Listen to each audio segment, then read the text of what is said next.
pledge allegiance to the flag of the United States of America and to the republic for which it stands, one nation, under God, indivisible, with liberty and justice for all.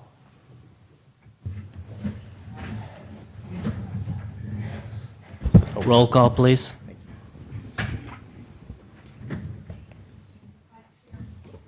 Vice Chair Harper Pedersen, Present. Commissioner Silberman, Present. Commissioner Corral, Present. Commissioner Gutierrez, Present. Chair Marsters. Present. The first item on the agenda is the appointment of officers. Pursuant to San Carlos Municipal Code, Section 2.24.100, the Planning Commission shall, during the month of May of each year, appoint a chair who shall serve at the pleasure of the Commission for a period of 1 year or until their successors have been appointed. The Planning Commission will also appoint a vice chair and a member of the Commission to serve as chair of the Residential Design Review Committee for a period of 1 year. So I will open up the nominations now for the position of chair of the Planning Commission. I would nominate Angela Harper Peterson. I second that. Any other nominations? I nominate Commissioner Silberman. Is there has to be a second? I will second that. You know what? I'm honored. But I also am She a nodded. humongous believer in tradition. And my understanding, if I'm not mistaken, is that the tradition is that the vice chair tends to ascend to the chairmanship or chairwomanship, excuse me, as the case may be from year to year. Is that, for those who have more knowledge than I, is that right? That has been typical, but certainly anything not. is possible. I think I would like to withdraw, although I am That's your extremely, prerogative. extremely honored at the nomination. I think I would withdraw myself from consideration. Okay, so we have one nomination for chair of the Planning Commission. Would somebody like to close nominations? Call the question. Okay. All those in favor of Angela Harper Pedersen becoming the chair of the Planning Commission, please say aye. Aye. All those opposed? Congratulations. Yeah. Does that mean you move over right now? I think we've decided. I think we've decided that we're going to do that at the next meeting. That's what it means. You did slide the gavel. Now I'd like to open up nominations for vice chair of the Planning Commission. I'd like to nominate Commissioner Silberman. I'll second that. Are there any other nominations for vice chair? Okay, seeing none, let's move forward. And all those in favor? Aye. All those opposed? None. And the last position is the chair of the Residential Design Review. In recent history, the chair of the Residential Design Review has also been the vice chair, but that's mainly been because we have liked to have that experience before becoming the chair. It does not have to be the vice chair, and so at this point I will entertain nominations for chair of the Residential Design Review Committee. Can I ask a question? Please. I know that Angela has enjoyed it a lot. Can I ask her whether she would be interested in doing it again? I do really enjoy it, and I'd actually wouldn't mind keeping it with the small exception that there might be some administrative overlap, just timing-wise, with coming from the RDRC to the Planning Commission meeting. So I guess, Scott, I would ask you what you thought of that. My first thought on this would be that it would be nice to include more members of the commission. Right. and the learning experience that you go through with the Residential Design Review, in a sense, prepares you to become vice chair and chair of the commission. It's sort of a training ground. So I think that I would encourage it to be somebody other than the chair. Okay. So, Jesse, Michael, what do you think? Want to do RDRC? It's awesome. It's down to the two of us. I'm happy to do it as well. Right. I know that traditionally the vice chair has done it. I'm happy to do it, but I have no particular desire one way or another to do it. So if either of you have interest, I'd be happy to. I always have interest since that's what I do sell real estate. So. All right. Well, I think that I then would like to nominate Jesse Gutierrez. Do we have a second? I'll second that. Oh, thank you. Any other nominations? Seeing none, all those in favor of Jesse Gutierrez as being chair of the Residential Design Review Committee, please say aye. Aye. All those opposed? None? Thank you, and congratulations to all three of you. The next item on the agenda is public comment, and we have one speaker, and that would be Andre. Would you like to come up and come to the microphone?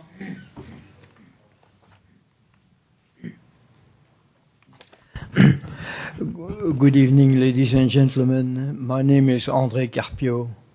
I come from the city of Emeryville, and I have come many, many times since 2004 to claim my solar car that was stolen. It was given by the San Carlo police to someone who pretended to be the owner, and the car has disappeared since. I have filed grievances of the grievances, and basically I've been ignored. And as you read on the letter that I sent you, I have some damage claim because I haven't been able to exploit the patent that are tied up with the solar car.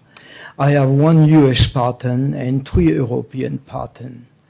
And my right has been violated not only by the police, but by the city of San Carlo, because they published to put on the internet a story that is not accurate. So I have been defamed.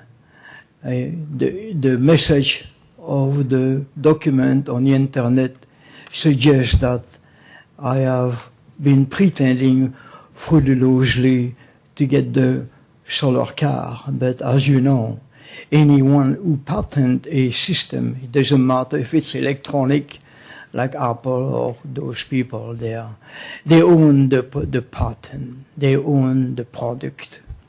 And to pretend that I do not is a clear not only ignorance of the patent law, but also an ignorance of the issue of product liability. As the owner and as the manufacturer of the car, I am the only responsible for product liability, no one else. And at this day, I still carry all the insurance, not only third party, but for the product liability. If something happened with the car, lose a wheel and kill children or someone else, they will come to the owner, the manufacturer, not the person who possess the car. So, you know, I'm trying, of course, you have nothing to do, you're on the planning commission, but I just want to let you know what's happened, because the previous chairman of the planning commission, she passed into the city council. She was elected or whatever term, nominated, but she doesn't seem to care. And it's a grave injustice. Thank you very much. Thank you.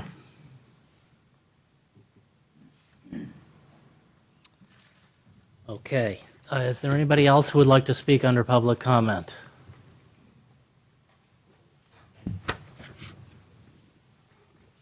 Please state your name for the record. I've always wanted to say that. Did you fill out a speaker slip? Oh, you're assuming I'll give the right name. No, I'm just kidding.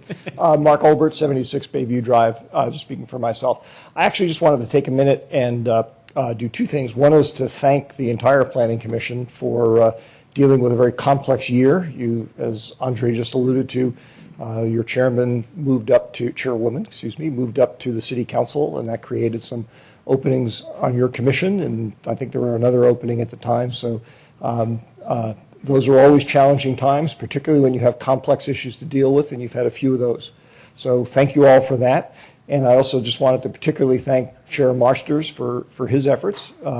It always looks a lot easier to run these meetings than it actually is, at least based on my experience. So thank you very much, Scott, for all the help that you've given to the community. Thank you. Thank you, Scott. Thanks, Scott. Thanks. You're not going anywhere yet, are you? I'm not. Can we thank you later? Yes. Approval of the minutes. Just had one small correction. At the very end, under reports and correspondence, under D, I'm pretty sure I asked about the downtown parking study, not Yep. Chair Marsters. So I agree. Yes. I'm sorry. Under reports, correspondence, and general information, item D. Easy mistake to make Right. based on past Scott and history. I look a lot alike, so That was get that not. all That is the not what I time. meant. But Ew. It's the blonde. It is. It is. Okay. Moving on. Oh, no. Let's. Approve these. does anyone else Approve. have any? I don't have any changes. Does anybody else have any changes? No. I would move approval. Do I have a second? A second. All those in favor? Aye. Aye. Public hearing. The procedure for a public hearing, staff will present a report on the history, physical features, etc. on the application, followed with the staff's recommendations. The applicant, in this case it's the city, will make a presentation. Thereafter, interested members of the community may speak on the proposal. When all interested parties have had an opportunity to be heard, the hearing will be closed and no further discussion from the floor can be held. The commission will then consider the evidence and make its recommendation.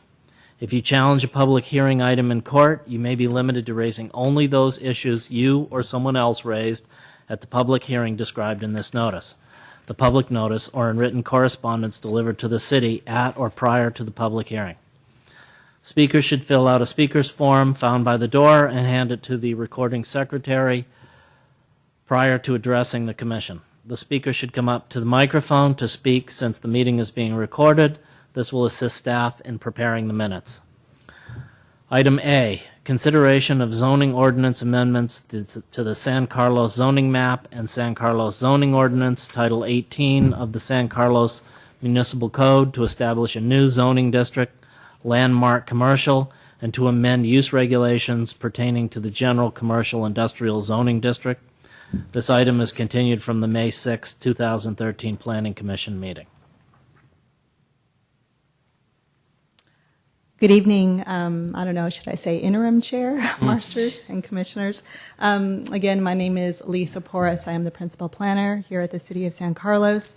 And the item before you tonight is a continuation from the landmark sites proposed zoning ordinance amendments that were presented at the previous Planning Commission hearing on May 6th.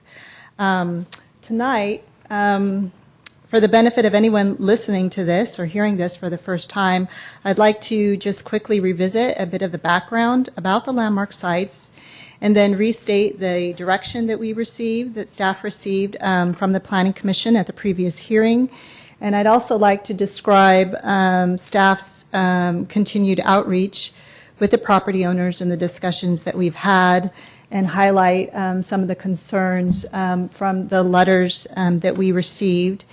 And following that, I would like to briefly introduce the city's economic consultant, Jim Simon, with RSG, who will be presenting the commission with some elements regarding fiscal considerations and implications.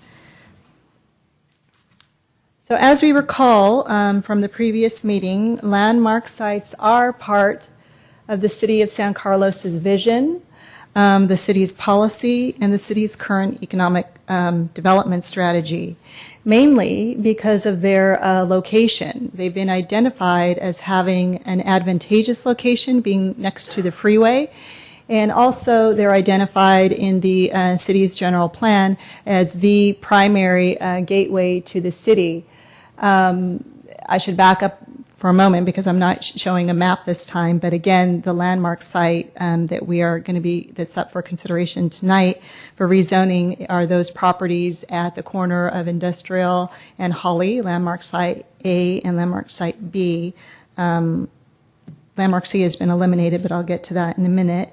The description tied to these landmark sites has always been one that envisioned destination and oriented type facilities that would be at least 25,000 square feet or greater. They would be highly visible because of their location. They would draw from a regional market base. The development, the architecture overall, and the site design would be of high quality with good materials. And the project could be at least 50 feet tall or more. And in particular, the sites were identified to be preserved for future hotel, office, and restaurant uses. And again, they remain a part of the city's economic development strategy. The economic development plan was adopted in 2007, which identified the landmark sites, and then again was updated in 2010, which further restated the city's intent to ensure that these sites remain identified as landmark sites for such development. To repeat, we went over this the last time, but again, some of the key general plan policies. Again, this is from our comprehensively updated general plan policy adopted by the council in 2009.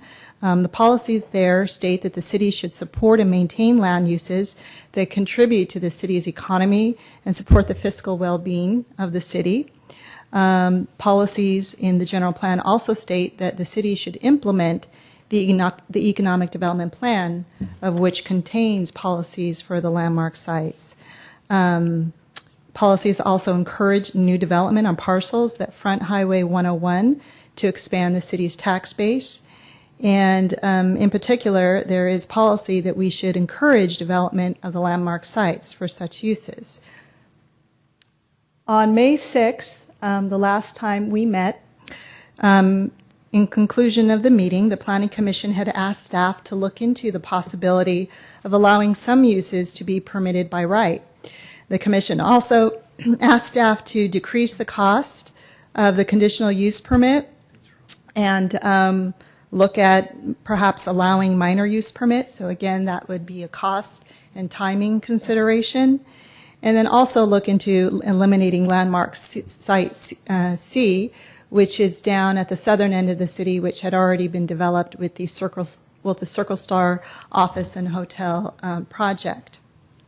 So as you'll note, and is stated in your staff report and listed in the exhibits to the resolution, staff did make some changes to allow some uses to be permitted by right.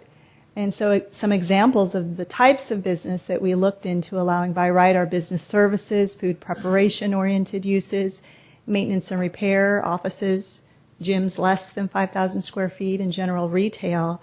In this instance, being permitted by right means you don't need any additional or any planning permit from the planning division. However, because these uses would be interim, they would need to operate in an existing building. So again, uses permitted by right would be allowed to move into the existing buildings that are on the ground today without any requirement or oversight from the city.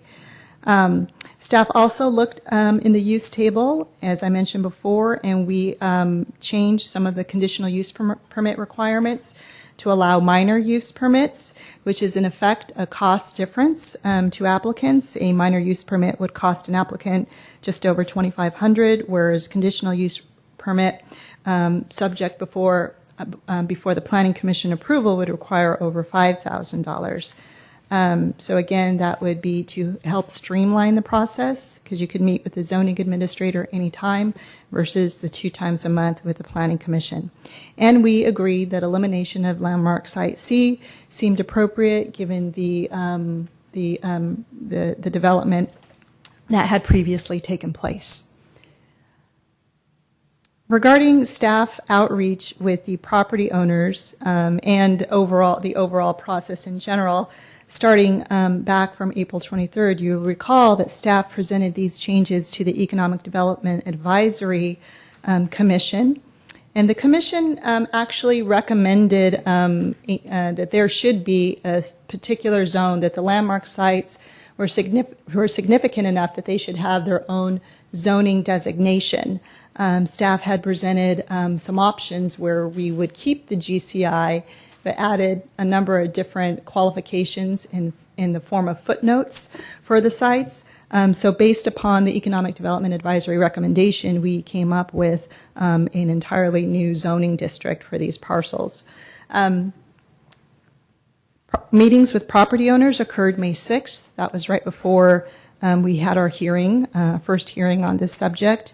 And then again on May 14th, where we shared with the property owners the proposed changes that are before you tonight.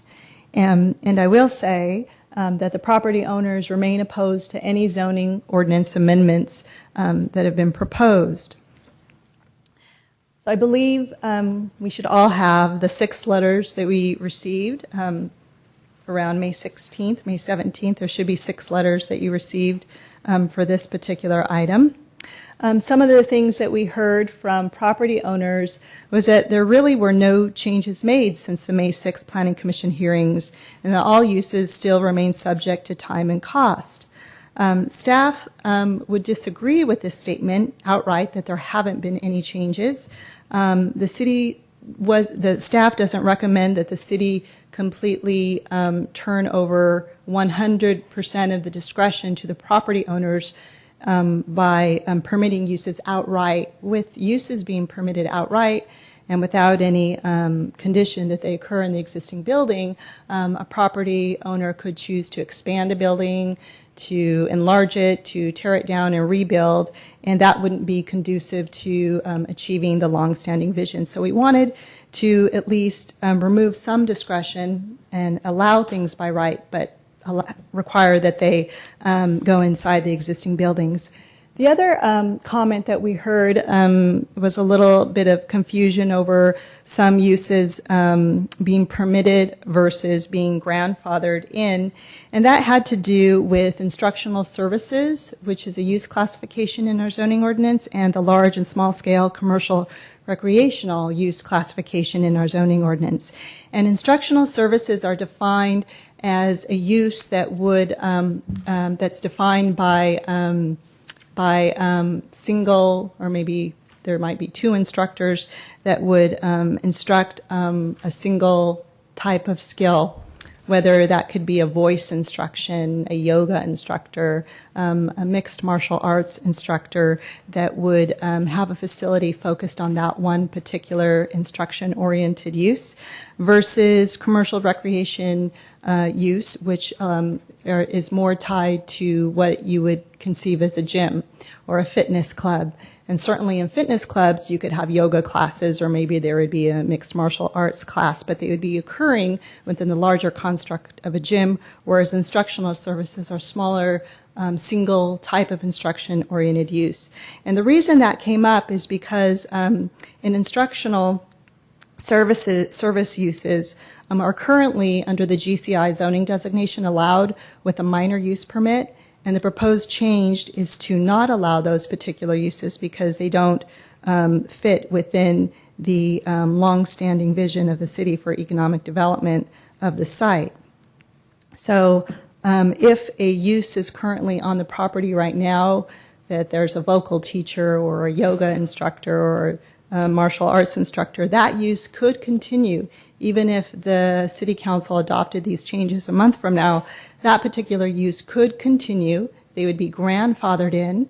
And even if that particular yoga instructor or voice teacher decided to close shop and move at a different location, the current property owner could obtain another yoga instructor to keep the that former use in operation, provided that it occurs within 6 months. So we already have this provision of grandfathering uses in our zoning ordinance already. So I just wanted to make that clarification.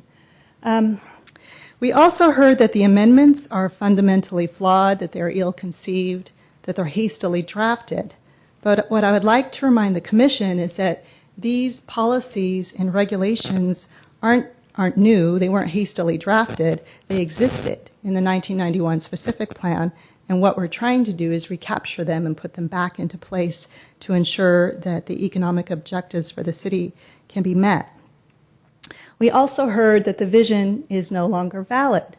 Well, as we'll see later in the presentation, the city was able to achieve some of the longstanding economic development objectives for two sites, particularly the Circle Star and the other hotel, I believe it's the Fairfield Suites on the north side, or excuse me, on the east side of Highway 101. And then in addition to some of the letters received as part of one of the letters, the idea of a fitness gym, which came in the context of a conceptual proposal, was also submitted and is provided in one of the letters that the planning commissioners have, you should have on your dais. And this is just, for the benefit of the audience, this is just a depiction of what the city received. And it consists of a 45,000 square foot building with 300 parking spaces on 3 of the parcels of this particular landmark site, which consists of 5 in total, but this development proposal is for 3. And one of the things that we wanted to note in particular is that this particular proposal, as it's presented here, is significantly underutilized. It does not take advantage of the ability to construct more building mass on the property. We, just for comparative purposes, the landmark commercial zoning district, as well as the GCI, would allow an FAR, floor area ratio, of 2.0. And that basically means for this development proposal presented here that 281,000 square feet of potential property tax, retail tax, and transit-oriented tax is left on the table. So we'll come back to this probably in a minute, and I imagine our consultant will talk about that as well. So at this point, I would like to turn it over to Jim Simon with RSG, who will go through some of the fiscal considerations.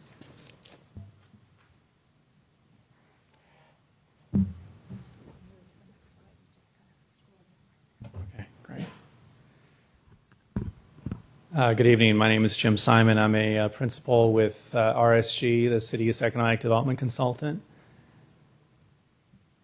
And just to recap, we looked at this from a global perspective in terms of why is revenue generating uses, why is that important to the city? Influencing land use policy, obviously, in the city is driven by what's in the best interest of the overall community and the overall health of the community. And in this case, it's been over 15 years since the last hotel was built and opened in the city. It's been quite some time, and San Carlos, as it's shown in this graph, is significantly behind adjacent and nearby cities in the area. There's 7 cities in the area. As you can see in the graph, the bottom shows the average amount of transient occupancy tax, which is the bed tax that cities get from hotel stays. That is averaged out on a per household basis. So we can try to compare city size and make it relative to each other. If you look at this, it basically shows that the overall, at San Carlos, overall revenues is not among the highest in the region. And in fact, the transient occupancy taxes are extraordinarily low at an average of $66 per household in the city, or just over $1 million a year right now. To put that into perspective, the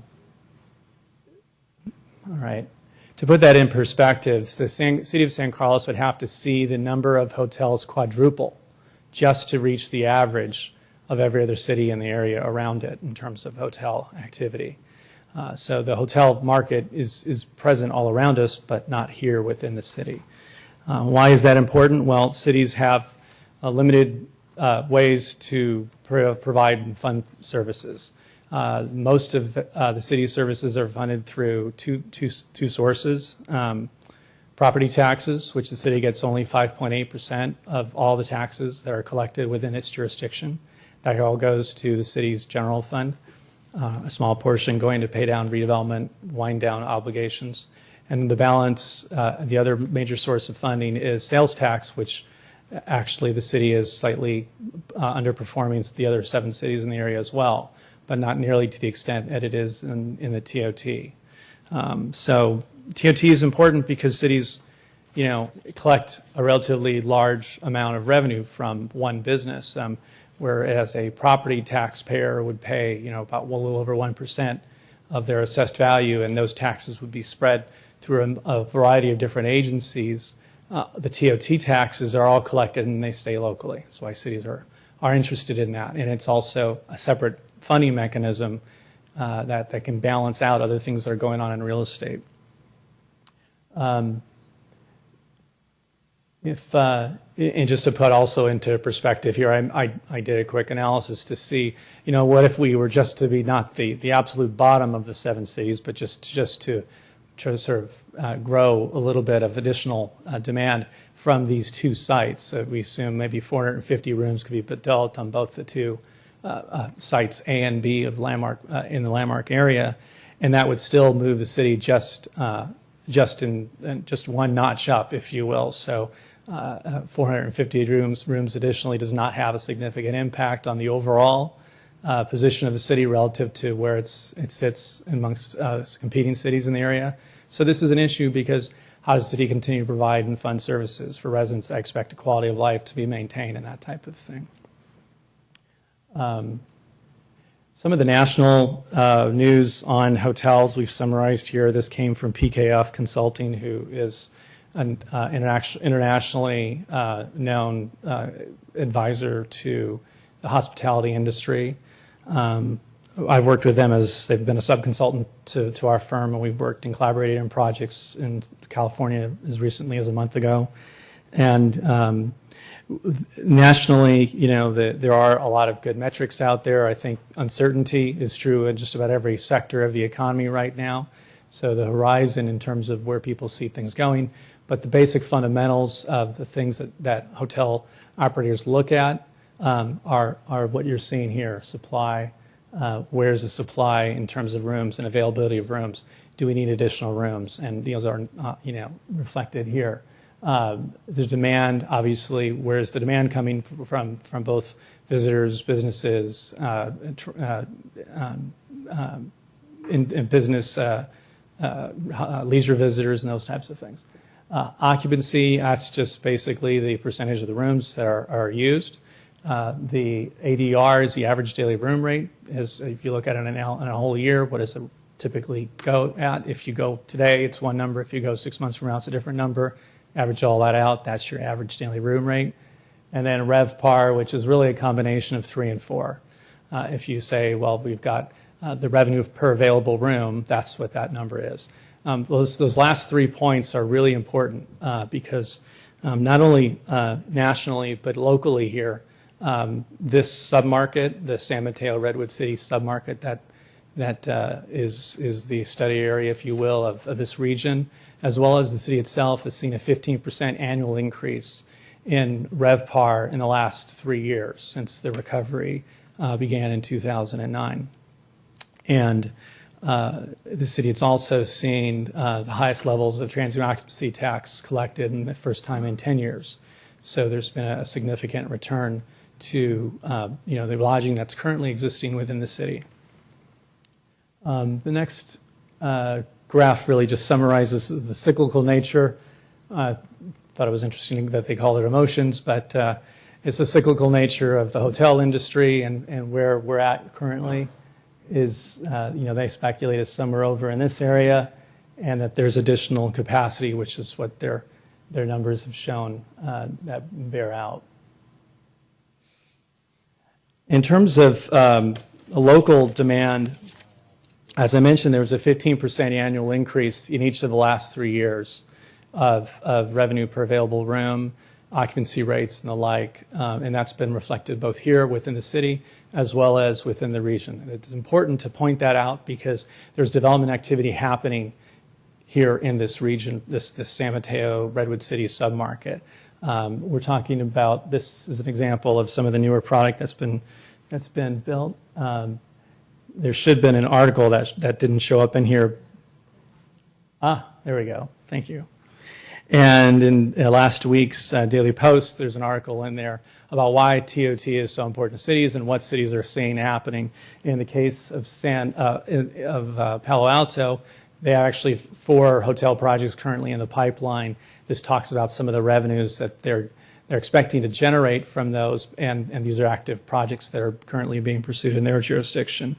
As you may be reading, also OTO Development has been pursuing a project in the city of San Bruno on a small infill site. And in fact, I spoke with their consultant, it's PKF Consulting, who's doing the consulting on that project. And, in their opinion, not only in this region, but in San Carlos, there would be additional demand for additional rooms to be developed at this point in time, given all the things that we've mentioned. Now, to make this work in San Carlos in particular, which has just one freeway interchange, that's a 4-way interchange, visibility and access is absolutely critical.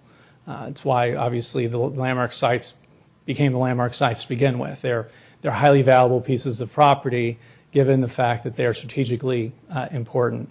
They have the opportunity to be leveraged, and they're sought-after sites by hotel operators who are interested in the area.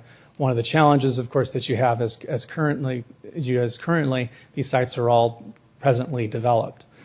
So therefore, you need to have a strategy for how you're going to go forward and get these addressed and solved. The city's been working on that, has been working on that historically, but obviously in the last couple of years, up until really this year, we haven't really seen a return of new construction in the market of any significance. And now with the occupancy rates of 77% and the like, the demand is there for additional supply. And so that's what's happening. It is not the first time that hotels have been discussed. One of the more recent proposals that had been put forward by a developer was in 2011. This is the site B, as I understand it. That I'm not sure which one is A and which one's B, but I believe this is A. Okay, this is A. Thank you. And this involved development of a much more intense development, which is consistent with some of the permitted policies that were in place. The 2.0 FAR. Overall, it was 564,000 square feet of buildings, which included 220,000 square feet of office, Class A office. This is another area where San Carlos is significantly efficient. If you've been to any EDAC meetings lately, they're constantly talking about the need for additional Class A office in this market. It's an area where the city is grossly underrepresented, and everybody else around you are being successful in competing and winning those projects. In addition, this project had envisioned demand for a location for a 180-room hotel right in this location. So basically, the idea was a podium development with some underground parking structure over here. It did not include the triangular piece right in this area that's currently as part of the discussions today. So what does all this really mean in terms of economics? Well, as I mentioned, the fiscal benefits are what is really sought after on this project and this location. And just looking at this one property alone, the proposal is to develop 45,000 square foot fitness center that was, I think, shown earlier on about a 4-acre site, 3 parcels within the area, accounting for just a hair under 4 acres. The city would generate approximately $227,000 net present value in property taxes from the development of that project. Really no other revenues from that 4-acre parcel. Works out to about $12,000 a year. If there is in their plan, as you saw earlier, a design for a future hotel. It's not shows up on this, but it's right in this area. This is the Seng property that's currently there. This is 551 Industrial over here. So this Singh property is the site that they had identified as a future hotel use. Whether or not that's economically viable given the low intensity of development on the balance of the site, it would be very difficult to imagine how that could work. One of the challenges with this site is in order to really make it pencil, you've got to add additional density overall in the entire project, and this is a very low level of development for the area that's there today. Not very different from overall what you're currently seeing. So that was the fiscal benefits, but if you added an additional hotel, obviously hotels do generate a fair amount of transfer tax, as I said, and over a 25-year period, that comes out to a net present value of $18 million. That's again if that that other parcel is developed with a hotel. Again, the question is whether or not that would even be possible given the configuration of the lot and that type of thing. If you were to go for a more cohesive development, you could get to an additional revenues of 18 or even more, $18 million or even more, largely depending on how many hotels you put on the site. That last schematic that I showed you identified 180-room hotel. That's what's included in these numbers, as well as the value from the office uses that are there. Obviously, if you had 2 hotels in the site, which at 6 acre could certainly support, that number would be significantly more. The other aspect of this is the jobs impacts. While cities are often focused on what they can do to stimulate their local economies, this is tried to put in perspective. We've generated this based upon a model called IMPLAN, which is an economic fiscal impact analysis created by University of Minnesota some years ago, and really identifies the permanent and construction jobs that are created by new development. And in this case, we're just looking at the permanent recurring jobs for the entire build out of both the fitness center concept as well as a small hotel on the Singh property. You'll be looking at a total of 95 jobs, that's direct jobs that are in the buildings, if you will, plus another 15 indirect or induced jobs. And what those are basically representing is the consumer and business-to-business trade that would be triggered by those new 95 jobs coming into the market. In other words, people that go to lunch, some of those 95 people go to lunch, they now support some additional business activity in the city. That counts for about 15 indirect jobs within the city in terms of supporting. So not a huge impact in terms of the overall economy. If you look at the other scenario where it was the larger, more intense development that's permitted within the proposal, it would be significantly higher. Obviously, a lot more square footage adds significantly more jobs, but also a significant amount of indirect induced jobs, which weren't even really accounted for in that fiscal model. I didn't even go back and recalibrate that. But you're talking about almost 700 jobs within the community outside of this project that would be created just by that intensity of that development that's been proposed. So about 1,200 overall. So that really sums up the points on the economics, and I'll turn it back to Lisa.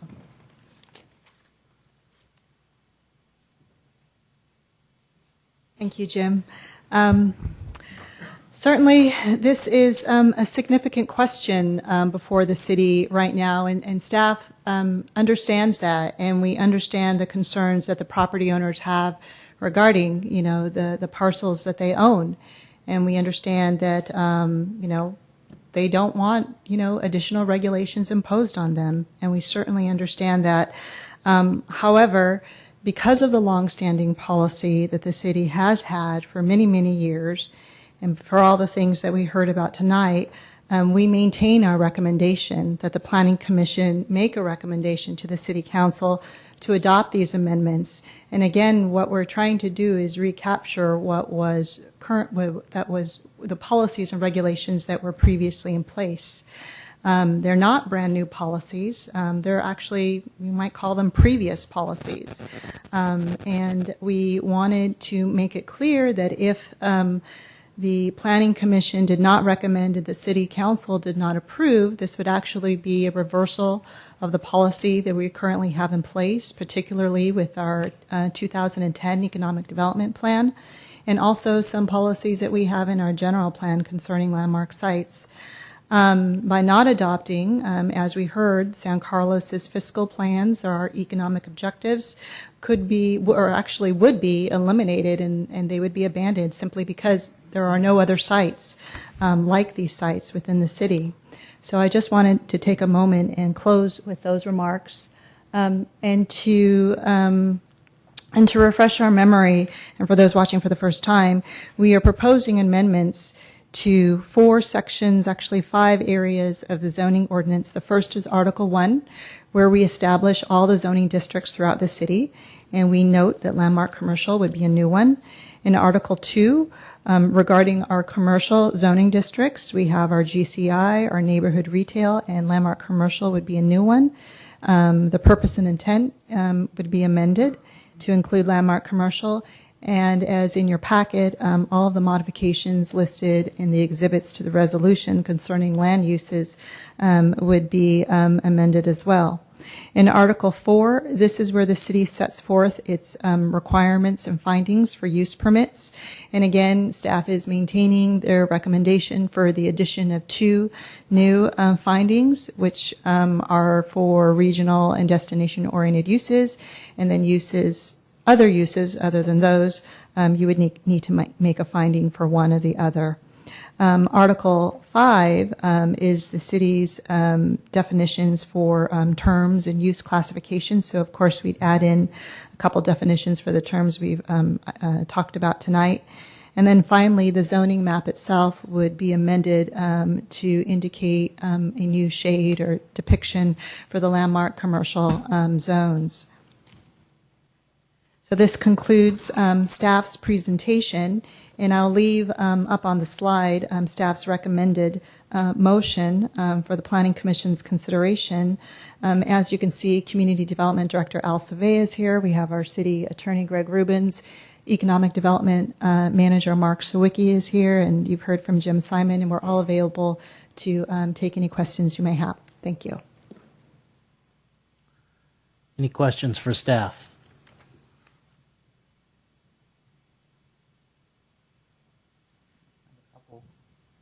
The first one is for Mr. Rubens, just so I understand it. If and I'm just using the fitness center, the proposed fitness center as an example. Without making this change, would that fitness center have to undergo any environmental review in order to be built?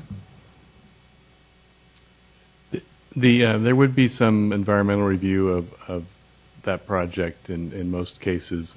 It's not really, all it is a preliminary proposal, so it's not really a formal proposal, but we'd do our initial study as required by CEQA to figure out what impacts would be there, so that it could be that level of CEQA review. It wouldn't be an exempt project, though. Even though there isn't a planning permit necessary? That's right. It's a potentially, if we identify in the initial study some significant environmental impacts, then you might see a negative declaration. Well, because what city action needs to be taken in order to approve the project that would trigger CEQA review? It's the application. It's a project. To be an application for a permit would trigger CEQA review. What permit? The building permit? But the application to the city for a building permit or whatever review was required. I think in this case, yes, under current zoning, all that would be required is a over-the-counter application for a building permit. My next question is, did any of the current landowners, did they ask for an additional permitted use that wasn't provided? I mean, did they make a specific request for a permitted use that hasn't been incorporated in the current plan? And I recognize that they've indicated that they don't want any further restrictions based on what you've said, but I'm wondering whether there are any specific uses that they've requested that we haven't provided them. No.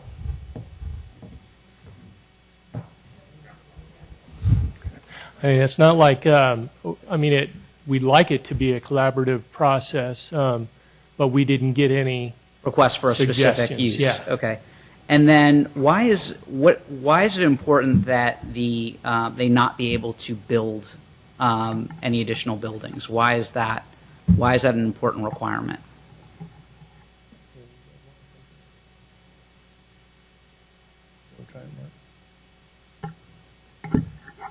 I think the issue would be that once significant investment is made in the property, it's very unlikely that it's going to be changed again in the near future. So before significant investment is made in a property, I think the city wants to know what it is and is it consistent with the vision for that area. But we're not allowing any building of any kind? I mean, would it be possible to allow some minor modification? Because as I'm understanding as presented, like no modifications whatsoever can be made to the property. Is that right, or am I misunderstanding?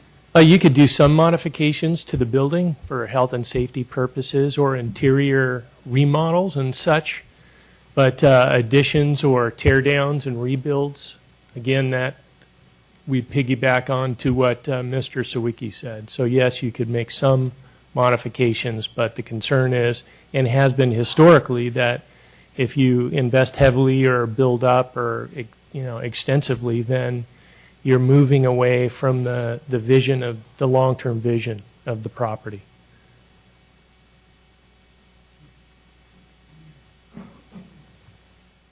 Okay, I have a couple of questions. The first one is for the consultant.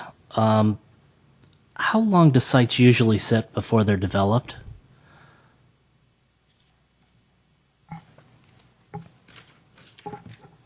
I don't know if there's such a thing as usually. I mean, we're in a very slow recovery right now, so I think we're outside of the realm of usually these days. But is 20 plus years typical? Well, I think for developed sites, it can take a very, very long time, and that's what you've had on this property. If they were undeveloped, notwithstanding other issues with infrastructure access, utilities, things of that sort, and the market's support is there, then those things typically will drive to those sites getting built out much sooner. But for developed sites, particularly ones that are parcelized with different ownership, it's not at all unusual. I did a lot of my work in redevelopment around California for the last 22 years, and these types of situations are evident all over the state. And so it's not unusual to see properties sit in this condition for some time. Okay. Another question I had is, when I looked at your bar graph here, I noticed that Burlingame seems to really skew the numbers. Yeah. I mean, when you look at Burlingame, and it's close to the airport, and it's got a lot of hotels, and I just kind of wonder what this graph would look like, and the numbers would probably look a lot different if you really didn't include Burlingame, which happens to be really dependent upon the hotel, upon the airport. Yeah, So I think our point was that I'm not necessarily sure this is an accurate representation, although I agree that we're at the lowest. I'm not sure that it's really accurate with all the numbers that you put in there for an average. the next highest number was 120, and we're at 66. So Right. So, one more question. There was a project talked about in 2011 that was presented. Why didn't that work?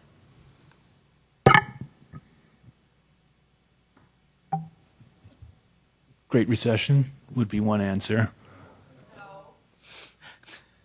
That wasn't the right answer.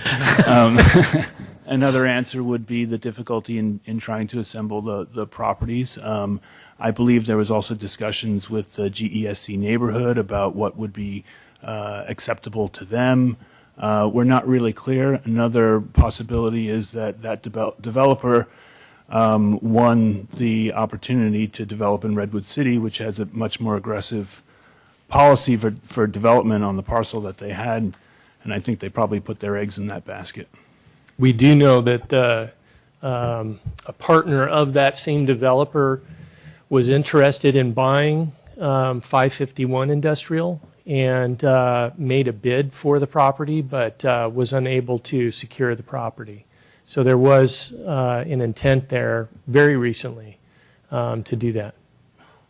So that actually brings me to my next question, which is, how much does the city get if the owners don't want to develop this property? And that's a rhetorical question. Yeah, I mean, if the developers do not want to develop this property into a hotel, what does the city get? It gets nothing. So what I'm kind of getting at is, I don't see the city staff working with the developers at this point, trying to figure out a way to come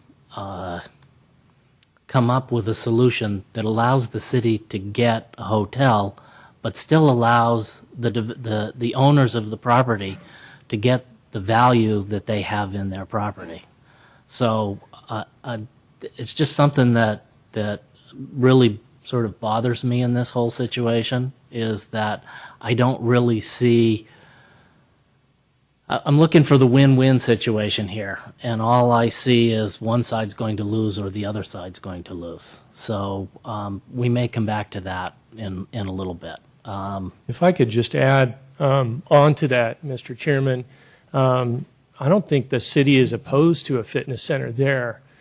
And in fact, we'd welcome the opportunity to work with the developer or property owners or anybody on a development proposal. We had heard about the fitness center, and then we received this concept just I guess it was Thursday or Friday. So this is the first drawing that we've seen. We did meet with the developer and the initial developer, if that's who it is, and let them know we would like to work with them on some kind of a concept and work with them collaboratively. However, without the zoning tools that would allow the city to have some discretion over what occurs there, there's no guarantee that a developer will work with the city, and they don't have to work with the city. So by taking away the tools that the city has to have some assurance that we can have a collaborative process, that the city has some skin in the game, as it were, that's what part of the recommendation is here, is to allow the city to have those zoning tools. It's not to say that there wouldn't be a collaborative process, and city staff has made that very clear, that we're open to that. Under the existing city guidelines, wouldn't the building that has been proposed at the back of the property actually have to be moved towards the front and actually be close to Old County Road? I mean, Industrial Road? There could be something in the development standards that potentially there is. I don't recall that for the GCI zone. I know that for residential developments that is the case. It could be in there. We'd have to look through the zoning code. And I mean, basically, if you're referring to the sea of parking that's in front. Yes, that's what I was looking at. Yeah, I mean, that's a very undesirable design from a site planning standpoint. But there may or may not be something in the code about that. Okay. Through the chair. I did want to remark that my previous answer was probably the right answer to the wrong question. There was a proposal in 2008. That's the one that I think got caught into the Great Recession. And at that time, the city was working with the property owners and a developer, and we were trying to figure out how to make this work. And there was a difference in values between what the developer would want to pay, what the property owners would want to sell for. At the time, we had redevelopment funds, and that was very much a part of the mix. There was analyses done. We had closed sessions with council. We were in the mix, and then the Great Recession came. And since that time, we've been struggling with the demise of redevelopment and losing that tool. There are other resources that the city may have that could still be used in this regard if we were able to come together again with property owners and a developer on something that worked for everybody. So the Hunter Storm project that was on one of the slides, that was 2008, or is that not the project that we're talking about? That was not the 2008 project, but there was a similar proposal. In 2011. There was a similar proposal in 2008, similar to the 2011 proposal. Right. So were you asking about that? I was asking about 2011. I have one last question before we get to the public. Mr. Rubens, I've heard spot zoning mentioned multiple times, and I have a concern that has been raised that we're now looking at Landmark B and Landmark C, and the idea is that Landmark B is never going to be developed as a hotel in the foreseeable future. So we're really looking at one small area, and the concern is that as a city, we may be accused of spot zoning that particular area. Could you address that? Yeah, I'd be glad to, Mr. Chairman. The spot zoning, there's a long history of court cases that describe spot zoning, and first of all, the concept here is not only for Landmark Hotel but for potential regional retail uses. I think both of those criteria apply to A and B because they're what staff has identified as one of the reasons why these parcels or these two areas, if you will, are significant, and the one of the bases for making the recommendation is that they're freeway frontage and they do have the potential to harbor those types of uses.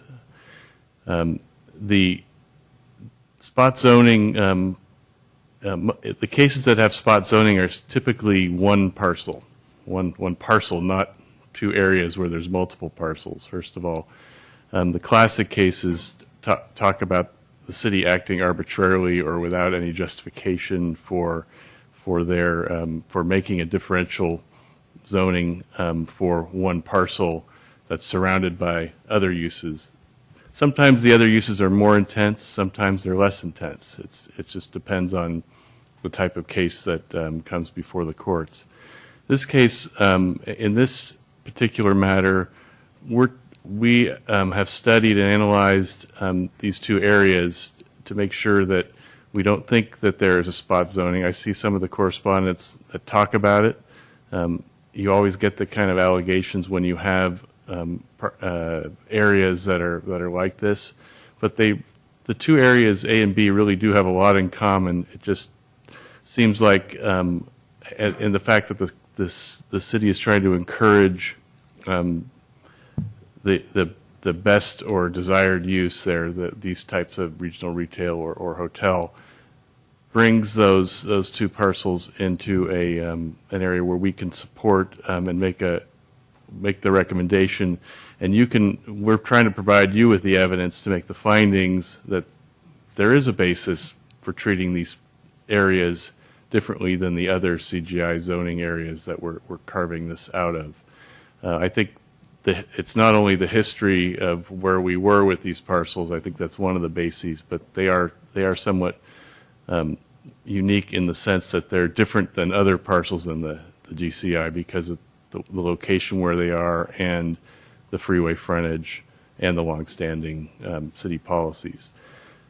Now, like I said, we've in the resolution that you are being asked to approve to recommend, we're trying to address those issues about these parcels and these two areas and why you can justify that type of decision. So there's cases of spot zoning where literally one parcel was carved out and treated differently than surrounding uses, and cities get into trouble when they do those types of zoning decisions when there's really no difference that can be identified between that parcel or that area than the surrounding areas, and we don't think that's the case here. We think there is significant factual basis to make a decision and have a different zoning for this parcel. We have consistency with the general plan and the longstanding policy of the city, the uniqueness to the extent that these properties and parcels can be differentiated from other parcels. And we have the rational basis included in what you heard before, the economic development and the fiscal aspects of what the city's trying to achieve. Okay, any more questions for staff? Just have one, because you both actually asked two of the questions I had about spot zoning as well. And I guess this question would be for our consultant. I'm just curious if what goes in the landmark sites doesn't happen to be a hotel, but is maybe another permitted use, regional shopping or some other regional destination area. What would be the threshold for significant beneficial employment growth? About what number is that? Well, I don't know that the city's motivations are really as much about employment growth as they are fiscal benefit. So I would start probably by saying that. But on office use, for example, has a significant amount of employment potential. So that would be the most intensive, probably, in terms of employment generators for the site. Coming down from that, then you retail, hotel, and others, and even perhaps including a fitness center, would all be about the same number of employment impacts. The really big differences would be on the fiscal impacts to the city, because the city would get, in addition to property taxes, they would get sales taxes from any retail development. Thank you. Okay, we're going to have the speakers come forward. Michael Tseng.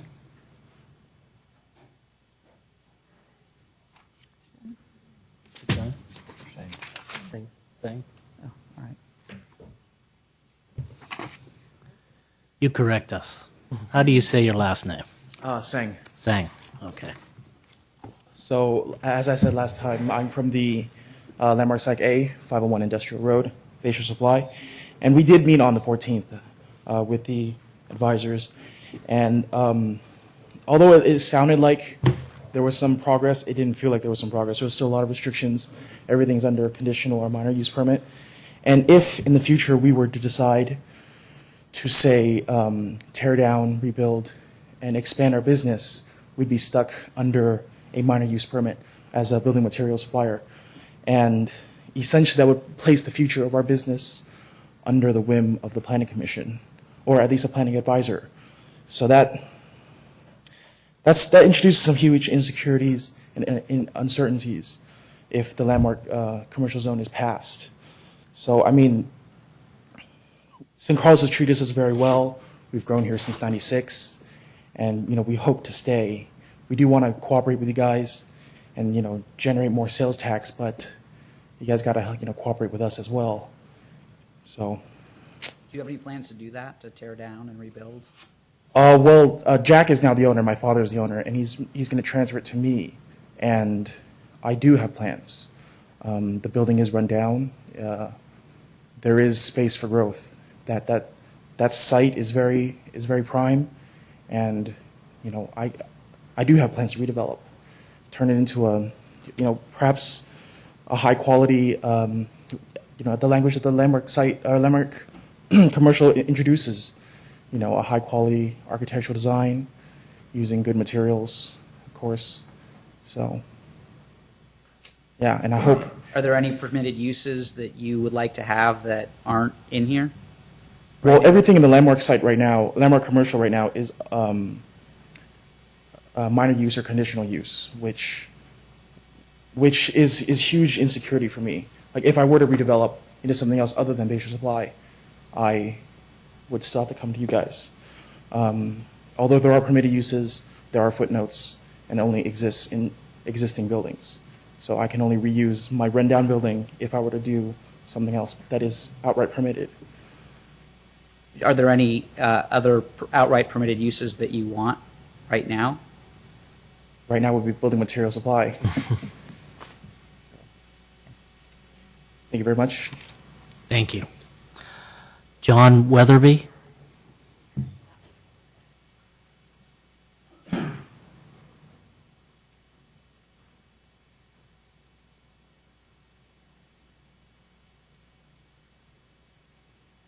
Hi, my name is John Weatherby. I'm with Cornish and Carey Commercial, and I've worked with the Singh family for almost 10 years. I talked with Jack Singh today. He asked me to come here and speak in the family's behalf. I think that from the family's viewpoint, the landmark zoning, commercial zoning, restricts their ability to operate their business long-term and successfully and profitably. They have long-range plans. Michael will be taking over the business in the future. They want to grow it. They like to do other things there within the concept of their business. It's a family business. They employ 24 people. 24 families depend on them. They have a number of other satellite business, but this is the core. And a few years ago, I looked in their behalf for other sites. We were working with another broker and his developer. And Jack has always said if he could help the city, he would, but not at his own company's expense or the family's expense. We could not find another suitable site within the parameters of Redwood City, to say San Mateo, that gives them the access off the freeway, the visibility. I mean, people can get in, contractors can get in the morning early, they can get out quickly, they can come back at 4 or 5, get their materials, whatever it is. That's critical for the success and growth of their business. They've been there since '96, as Mike said. Long term, they like to do something. There's some old sheds on the back of the building, maybe renovate them or do a whole new building. But that's a few years in the future. Conditional use permits are restrictive. I mean, it takes all their flexibility out of their plan, out of their planning. Then it's a city. City can say, these are the restrictions, this is what you have to do. And it can be very time consuming, expensive, and it can really hurt their family business. So I'd hope that the city would look at their needs too, and not just the city. If a hotel developer or operator came to them in the past 20 years, which I don't think has happened, we've had interest in Hunterstorm, but I don't think there's ever been a hotel operator that said, yeah, I'll come here. And I think as far as the office market is good, but the critical areas that are what I've found in talking with my colleagues in our office, Cornish and Carey, is the downtown office markets, because they have the access to the trains, Caltrain, in the downtown. The young people work for these software companies. They want to be downtown. San Mateo downtown is hot. Redwood City is downtown. I would think that the city should maybe, with all due respect, consider office development downtown. I don't know if any of that property that's the residential could be used for this type of use, but I respectfully ask that the commission consider that. The last thing Jack told me is that he would strongly oppose this landmark commercial zoning, and he doesn't say things like that too much to me. So I just want to let you know he's prepared to fight it. Thank you. Thank you. Tony Bullock?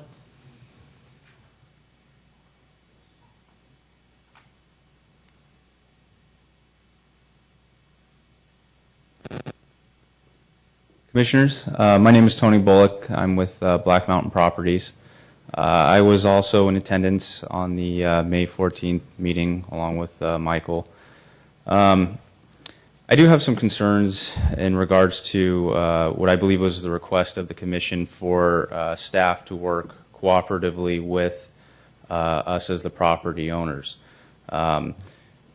To start with, we weren't given the changes to review prior to the meeting until 4:30 in the afternoon on a Monday for an 8:30 meeting in the morning on a Tuesday.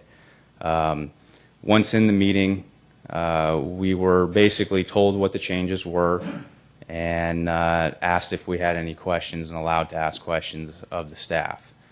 I do respect the staff and what they're trying to do, and I understand it, but I don't feel like there's a cooperative spirit that is being fostered here. They didn't really ask for our input. They didn't ask us specifically what uses we'd like to see permitted, and it's not so much the specific uses.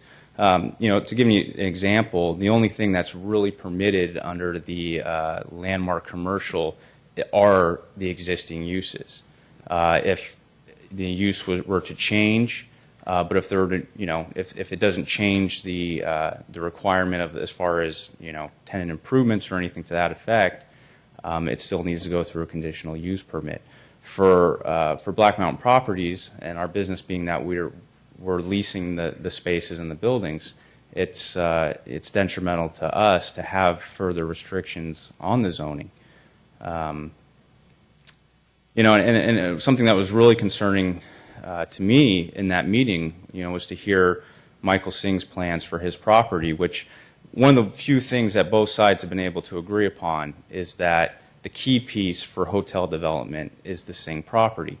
But to hear Michael lay out his plans for exactly how he'd like to improve his property as his business continues to grow will be met with resistance because of the conditional use permit requirement he'll have to go through if he wants to redevelop his site. And the fact that staff said essentially his plans will be shot down unless he develops a hotel. As a landowner in that area, Black Mountain Properties being the landowner of 551, that's especially of concern to us. We've also, from a leasing standpoint, watched as prospective tenants have walked away from leasing that site, willing to put in tremendous amount of tenant improvements to improve the building, and also tenants that have been retail-based tenants that would bring significant retail tax to the city walk away because of their concerns that the city, through a CUP process, will dictate the length and terms of the lease and how long that they can be there. And we're also beginning to hear, rumblings within the brokerage community, the commercial brokerage community, that other prospective tenants who were looking at the site and interested in leasing it are walking away and going to other cities because they don't want to get involved in this. They don't want to have to go through this process, and the uncertainty surrounding where the zoning's going is causing businesses to go elsewhere. So, again, and I stated my opposition at the last meeting, I would urge you guys, please, consider rejecting the motion. And if I may, I'd like to suggest that the council look at and consider, is this the best spot for a hotel, and is it a realistic possibility that after 22 years of trying to develop this into a hotel site, is this still a possibility? And if it's realistically not, that we move on and maybe choose another site or look at other possibilities for development in that area. Thank you. Are there any permitted uses that you want that aren't reflected by the proposed zoning changes? Well, I think we'd like to see the GCI uses continue, what's already stated under GCI. What is proposed, my understanding of what's proposed currently is that only the existing uses are permitted without a minor or conditional use permit. We'd like to see all the GCI uses carry over as they do today in that area, because that area is currently zoned for GCI. But any specific uses? I mean, because basically, for what it's intended for, those are warehouse buildings. They're industrial warehouse buildings. So any uses relating to that, a concern that I have regarding the changes that extend over to GCI that are also in this proposal is that a warehouse use, if someone wants to come in and use a warehouse to warehouse product or use it for storage, now requires a conditional use permit. To me, that seems a little strange considering that if a building is a warehouse building, you need a permit in order to store warehouse product. I understand the intent of staff. I posed that same question to them, and the response was that the reason for these changes is because they want to attract more retail use to the industrial area in order to generate more tax revenue, which I understand, but my belief is the market should dictate that. And the market, if more retail uses would like to come to the industrial area, that's great. But if there's also still users that want to store, that need storage, need to store product, and they don't want to pay office rates, retail rates, they want to pay warehouse industrial rates. So again, is there a specific use? Not necessarily, especially from BMP's perspective. We cater to small businesses, and all our spaces are in size from 1,000 square feet to 3,000 square feet generally, and we try to cater to as large or broad type of user as possible. We also take pride in the fact that we've always worked very closely with the city to bring in tenants that we believe fit with the vision that the city has for the areas in which we own property. We're also very quick to remind potential tenants as they come in, to speak with the city, make sure their use is reviewed and appropriate for the area.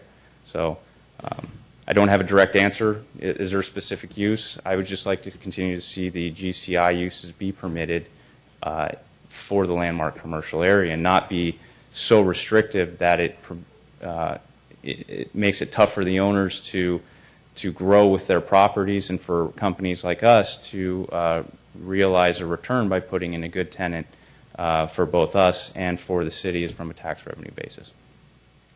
Thank you. Jim Hartnett.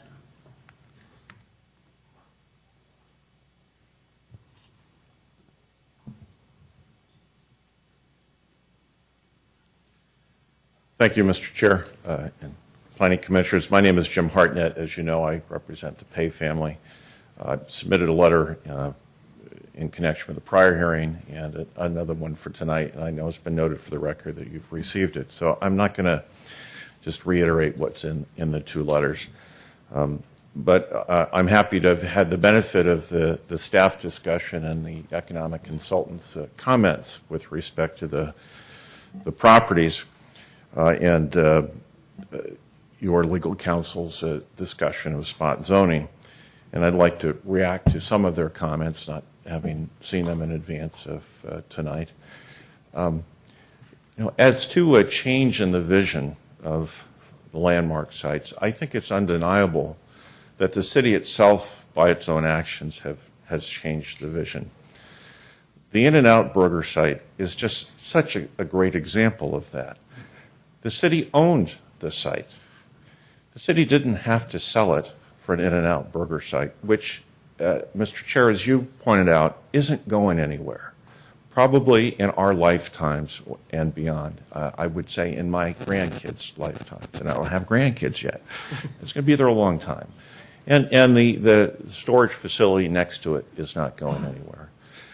But I think it's really telling that in a landmark site in which the city owned property, it didn't, say, I think I should ask the council to enact an interim urgency ordinance to prevent In-N-Out Burger from going in, because they're going to destroy that landmark site for a potential hotel. Of course not. The city said, I'm going to sell the property, make some money on it, and have a use there that's totally inconsistent with what the vision was in 1991. So, I think it's very difficult to say that the vision of the city hasn't degraded based upon the city's own actions. And then the marketplace. My goodness, it's been pointed out over and over and over again that the vision has been in place since 1991, in good times and in bad times. And in none of those times has there been a successful proposal in the landmark site A to accomplish what the city believes should be there for the city's economic objectives. Now, those economic objectives can be accomplished in a number of ways. There was discussion of, well, Redwood City was more aggressive And so maybe the Hunter Storm folks went to Redwood City because they were a little more aggressive. Actually, Redwood City owned the property. They went out for proposals, and Hunter Storm and others said, we're really interested because you, the city, own this. And you want to make something good out of it for the city. And you're going to enter into a very sophisticated, complex development agreement with whoever is the successful proposer to develop it to accomplish the city's economic objectives because the city owned the site. The city doesn't own Landmark Site A. The city has zoning ordinances that permit the kind of development that has been proposed in concept that you received on Friday. That's an example of what can happen to promote actual good quality economic development, which it was hard to see in the concept proposal on the screen because the staff notes were written over the hotel site that still could be there on the corner. This conceptual proposal accommodates, if the corner site could ever be sold to a hotel developer, the concept accommodates that. And in fact, as indicated, an egress-ingress easement would be put in place, so that could be a hotel site, should there ever be a demand for it. Well, you know from the evidence in front of you that the owner doesn't want to sell. That corner site is not going to be sold now. It's not going to be sold in the foreseeable future. They have an economically useful function there that does well for the property owner, is reasonable use for the city. It is what is suitable for that site. Now, the staff has talked about redevelopment tools, and unfortunately, I'm a big proponent of redevelopment powers, and there are no more. But the redevelopment powers would have allowed the city to accumulate the parcels itself. That's the point of redevelopment. Let the city buy the parcels, accumulate them, and then it becomes the kind of site that the city wants to be able to flip and sell to a private developer who is willing to invest. That tool is not there now. And so what the city is doing by the staff recommended proposal is locking in my clients to a use that is not economically beneficial anymore for the owner, a disincentive to invest in their current buildings, which are tired and need investment, a disincentive to any potential purchaser who would tear down the buildings and put up a high-quality development that would still be consistent with the city's vision potentially for a hotel on the site. In fact, a fitness center is considered to be an ancillary use in the proposed zoning that could be next to and is ancillary to a hotel. Under current zoning, the city can move its vision forward if ever there is someone who can acquire that corner site. Now, there's no doubt that cities love to have hotels, as presented by the economic consultant. But a study does not necessarily create reality. A study comments on, from an academic perspective, what could be. I submit to you that the city can make a ton of money from transient occupancy tax, which you get to keep all of, by developing one of your parks into a hotel site. Now, you could generate a lot of money, but you always wonder, well, is that the best use for this site? The city owns it. Why not put a hotel in a park? Because you need parks. And the city, even though it owns the site, isn't going to just change that use to make money. It doesn't represent the values of the community to do that, and there is a need for parks. There's a need for more parks. We always know that. There is a need for a fitness center. Why do we know that? Because that's what someone is willing to accumulate the parcels that are for sale to accomplish. A high-quality fitness center that would represent good-looking facility in which there, in fact, would be regional demand. You know you know from your own experience, I'm sure, the high demand for these kinds of facilities. And sites are not easy to come by. This is a site which has willing sellers that can accomplish this. It's a perfect use for that. It would add to the quality. It certainly would be an improvement on what is there now. My final point would be this. The issue of spot zoning. Now, I've articulated my legal points in the letters, and I'm not going to go over those. Mr. Rubens and I have known each other for a long time, and we've been in court together. And I respect his legal views. He's a wise counsel and gives you good advice. But I can tell you this, that he and I have been in court many a time and had surprising results in front of the judiciary in San Mateo County on land use issues. And so it is a complicated area of the law. There's no doubt about it. And spot zoning, there's lots of cases on it. And I just would like to caution you that it is not as clear, it's not as black and white as any of us would like it to be. Because if it were, it would be easier to deal with. So I just caution you on that. And I would simply ask, as I did in my letter, to have you consider directing this back to staff as it relates to my client's property, to consider how this fitness center, which is permitted now as a matter of right, could fit into the plan so that this could move forward consistent with the city's goals of preserving an opportunity, should it ever come, for that corner site. Thank you very much. Thank you. Steve Mitchell.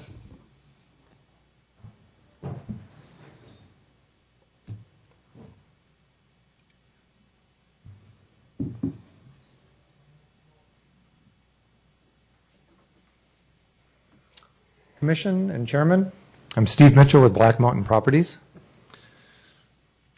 Having just watched a pretty powerful slideshow at what might be, with all the funds that might come to the city, I'll scrap my first page of what I was going to say to you.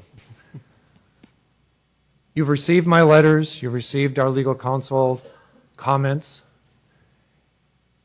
and as I sit here and watch the presentation that occurred with a lot more time than I had to prepare a PowerPoint presentation, I have to ask you, what if you wanted a Four Seasons hotel but it never came? Would you limit, restrict, and punish existing property owners and businesses? It just seems like we've got a lot of reasons why there's going to be a long time before this happened, or happens if it ever does. If you go to the section, and I heard Al Savay say, there are no uses that have been denied by this. I disagree. We're currently losing a tenant who wants to do a use here, but can't because of time constraints on their lease term, the amount of money they want to spend on the space, or the improvements they want to make. The similar type of situation will occur, and I disagree again with Al that they're not limiting us, if we try to sell.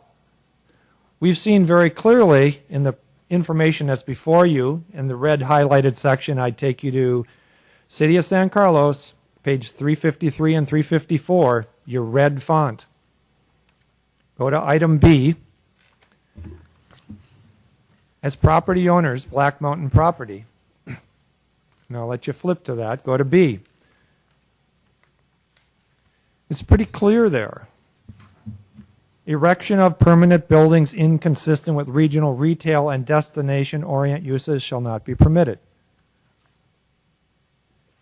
If you come in with something you want to do, and I won't read all this to you because you've got it.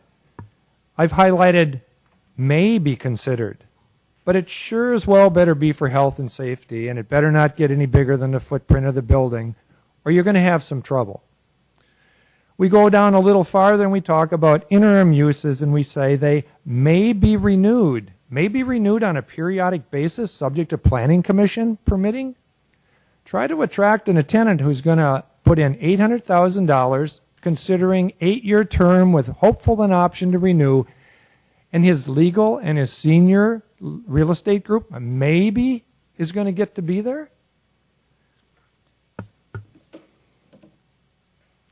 So in essence, no interim use in the LC zoned area, but a permanent structure unless it's a hotel or a large retail business producing sales tax. I also heard a comment earlier that was stated that a health club would not be permitted, but I sat in the that would be permitted and would be considered. But this plan had just been presented to them. In the meeting where the landmark property owners gathered, 5 to 8 of us, it was clearly stated by Al, I would certainly consider attending or being a participant in something like that, but quite frankly, it doesn't generate sales tax. Pretty strong message to send to the pays, I'd say. How are they going to get a developer to come in and work with them based upon that? We have the same problem. They just have a different twist on it. It's definitely our opinion that there haven't been effective changes. This ordinance greatly limits current property owners' ability to negotiate leases with diverse businesses. We've lost 2. We'll probably lose more for 551 Industrial. It seriously impacts us financially. If you can't see that, then you don't understand our business. And these are, once again, my opening statement, small businesses who've had small tenants who bring retail sales, they bring people into the town, they're in warehouses, they're in our spaces, they're in tanklage spaces, they're up and down Industrial Road. And as Tony Bullock alluded to, we're now going to, if it is, I believe, empty for more than 6 months, have a small user come in, and they are going to, when they barely can put together financials to pass to get in to start their startup company, they're going to spend $2,500 to maybe get a use permit. Our real estate agents are telling us it's not going to happen. They're already going to other cities. So it creates an incredible competitive disadvantage to Black Mountain properties because of what is happening in the GCI zone. And if you go into the landmark zone, we're strapped. Our only choice is to fight this, and we will. I would ask that the Planning Commission decline to adopt the staff recommendation as to changing the zoning and leave the GCI zoned areas and keep the existing in place as unmodified. Thank you. Thank you. John Blake.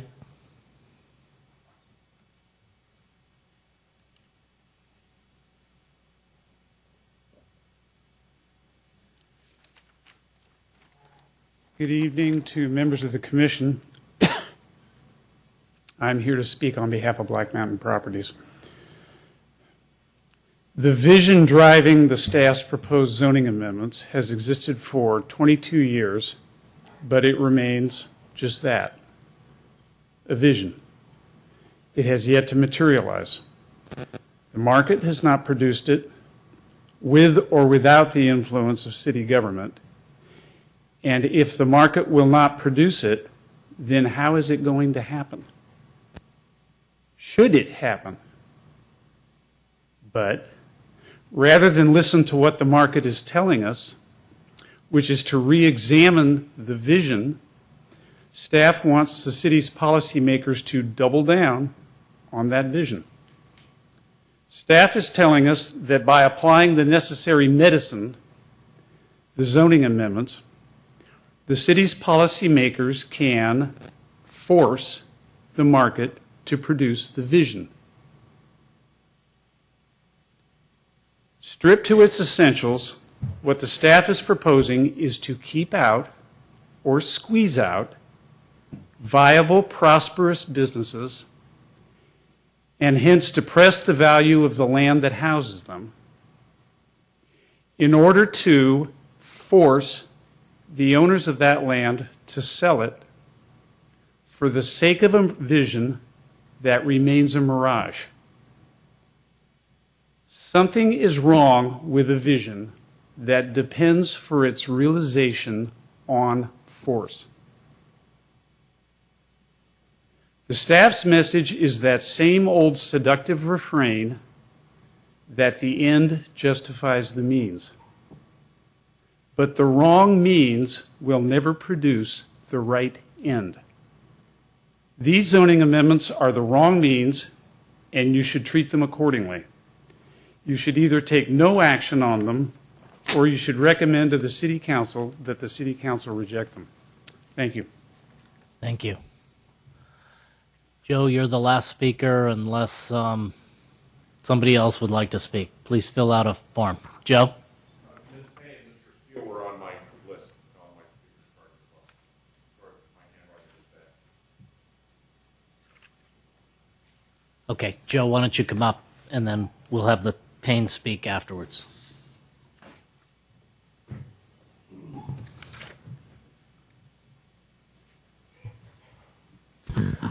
Thank you very much for allowing me to speak tonight. For the people that don't know me, my name is Joe Bullock, and I do own Black Mountain Properties and Sparky's Hot Rod Garage, which I'm sure some of you have been to and enjoyed. I also own Black Mountain Spring Water Company, established here in the city of San Carlos back in the 30s. So we're a longtime resident here in the city. I grew up here in San Carlos. I went to Arundel School. I went to Britton Acres. I graduated from San Carlos High.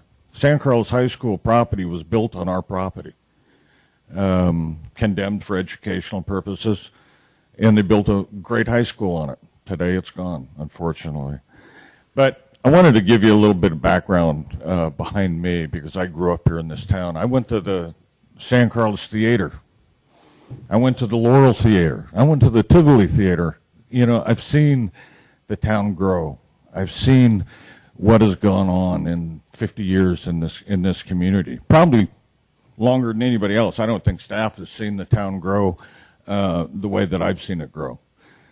I currently own 300,000 square feet here in the city of San Carlos, industrial buildings, warehouses, retail, and you people know that I own a considerably large chunk of ground off of the Alameda where the Black Mountain Water Company site was.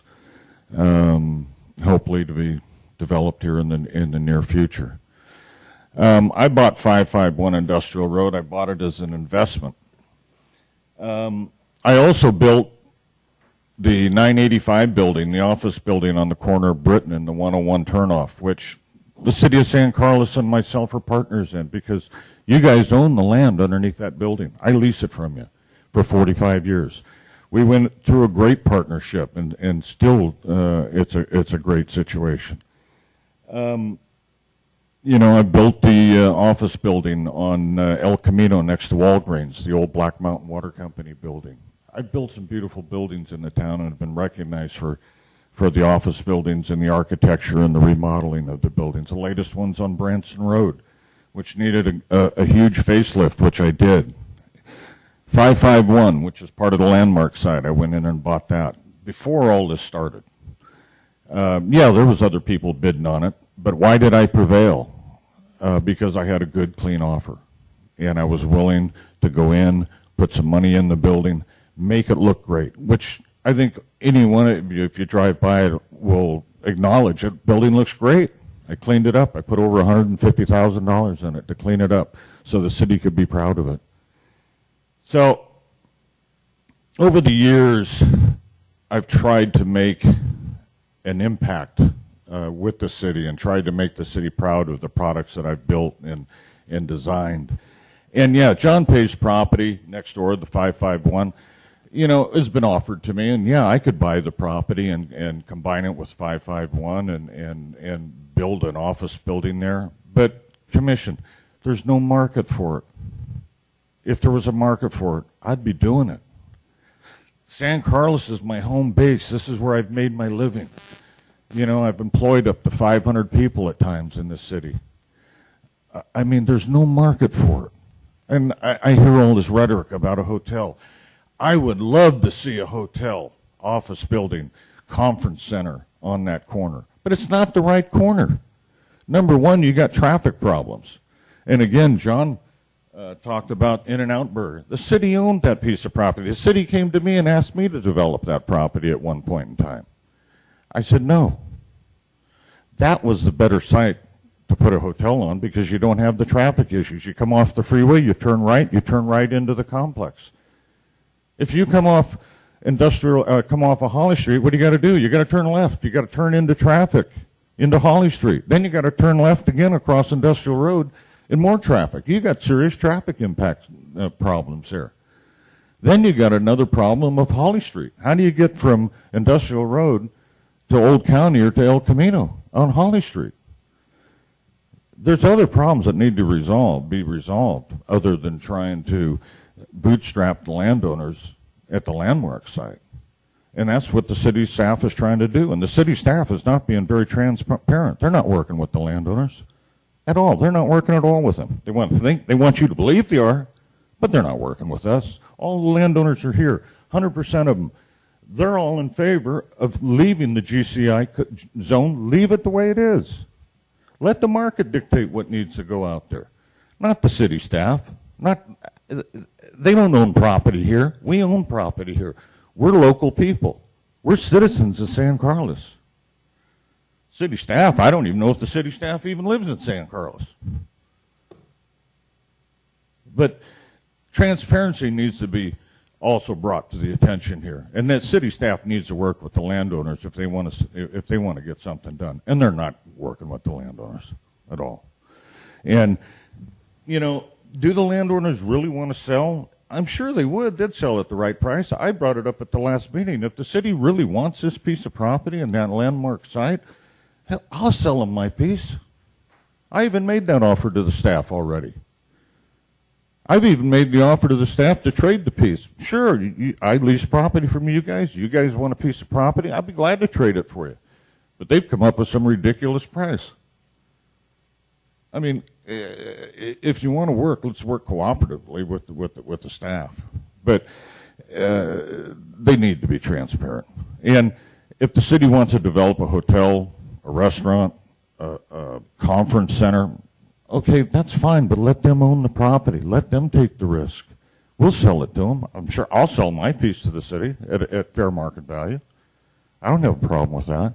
And I'm sure the other landowners probably wouldn't have a problem with it too if they want to pay fair market value for that property. And then let the city develop a hotel there. But you got to understand the market for hotels in San Carlos and conference centers just isn't there. I mean, you're competing with Hotel Sofitel. You're competing with the big office towers out there in Foster City and Redwood Shores. San Carlos doesn't have that market. I can bring in all kinds of financial consultants to prove that. But it's not there.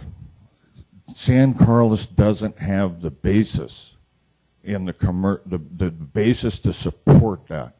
And believe me, I'd love to have it there. But, the In-N-Out Burger, a perfect example. They owned that property. They had a perfect opportunity to rezone it or to control it or buy out the mini warehouse and develop an office, hotel, conference center there. They didn't do it, but they could have. But now they're trying to bootstrap us because it's one of the last sites. Circle Star, another example. City could have built a hotel there, which there is a small hotel there. They could have built a conference center there. But they want to use our money to do it and strap us. Yeah, we've lost tenants on the 551 building already. And we're going to probably lose more tenants as well because we don't have the ability to lease it. Yeah, the city, once you go through a CPU zoning, they're going to control the number of years that we can put on a lease. So I urge you to turn this thing down. Turn it down. Let the market dictate what goes on that site. Let the landowners, improve that corner while the city works on the other issues in the city that they need to work on in order to bring hotels to this site. What's better? I mean, it'd be have a great conference center here for the city and a great hotel and a great restaurant. Good friends of mine, the Bohannons, Hillsdale Mall. They're trying to put in a four-story complex and a big hotel on the corner of Marsh Road in 101. I talk to Dave and Scott all the time. They can't get a hotel to go in there. And they own Hillsdale Mall, and they got all the wherewithal in the world. How in the hell is San Carlos going to get a hotel to go in on the landmark site? Won't happen. Won't happen. And I've seen the layouts of the office buildings and the hotels. But yeah, they're concepts. That's all they are. Because the landowners aren't willing to sell. So how are they going to build a hotel, restaurant, when the landowners aren't willing to sell? It's not free enterprise when the city tries to tell you what to do, how to lease your property, how many years you can lease it, what can go in it. I mean, it's not fair, and I'll work with the city in any way I can to help them get what they need under fair circumstances. But I'm not going to do it at my risk, and I'm not going to let the other landowners, take a beating at the same time. I mean, I have all kinds of tenants in the city of San Carlos, and, the commission knows that. And I'm continuing to spend, millions and millions and millions of dollars in this next 24 months. I'm planning on spending upwards of close to $50 million into this community. But not with these kind of conditions and staff trying to tell me what to do and how to do it and how long I can lease my buildings and what kind of tenants I can put in there for their goofy idea about putting a hotel in there, a big hotel. It won't happen. I've been here for 62 years, and it hasn't happened yet. And the market has been plenty ripe for one to go in there. San Carlos can't support it. They just cannot support it. I wish they could, because that would make my business a lot better as well. And I've tried by building office buildings in here, in the town. But the city can't support it. And that's why it hasn't come. Burlingame, yeah. Palo Alto, yeah. You got the venture capital world down there.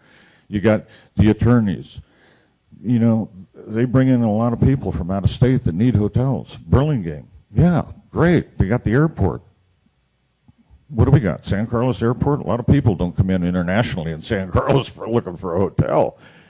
So, I mean, that's, I'm not a highly educated guy, so I just work hard and I use a lot of common sense, and I urge you to just don't approve this thing. And I'll do what I can to help, but I urge you not to approve it and not send it, excuse me, and don't send it to the council. So thank you for your time. I appreciate it, and thank you I know I ran over the 2 minutes or so, but thank you very much. Just a couple of minutes over. Thank you. Danielle Pay.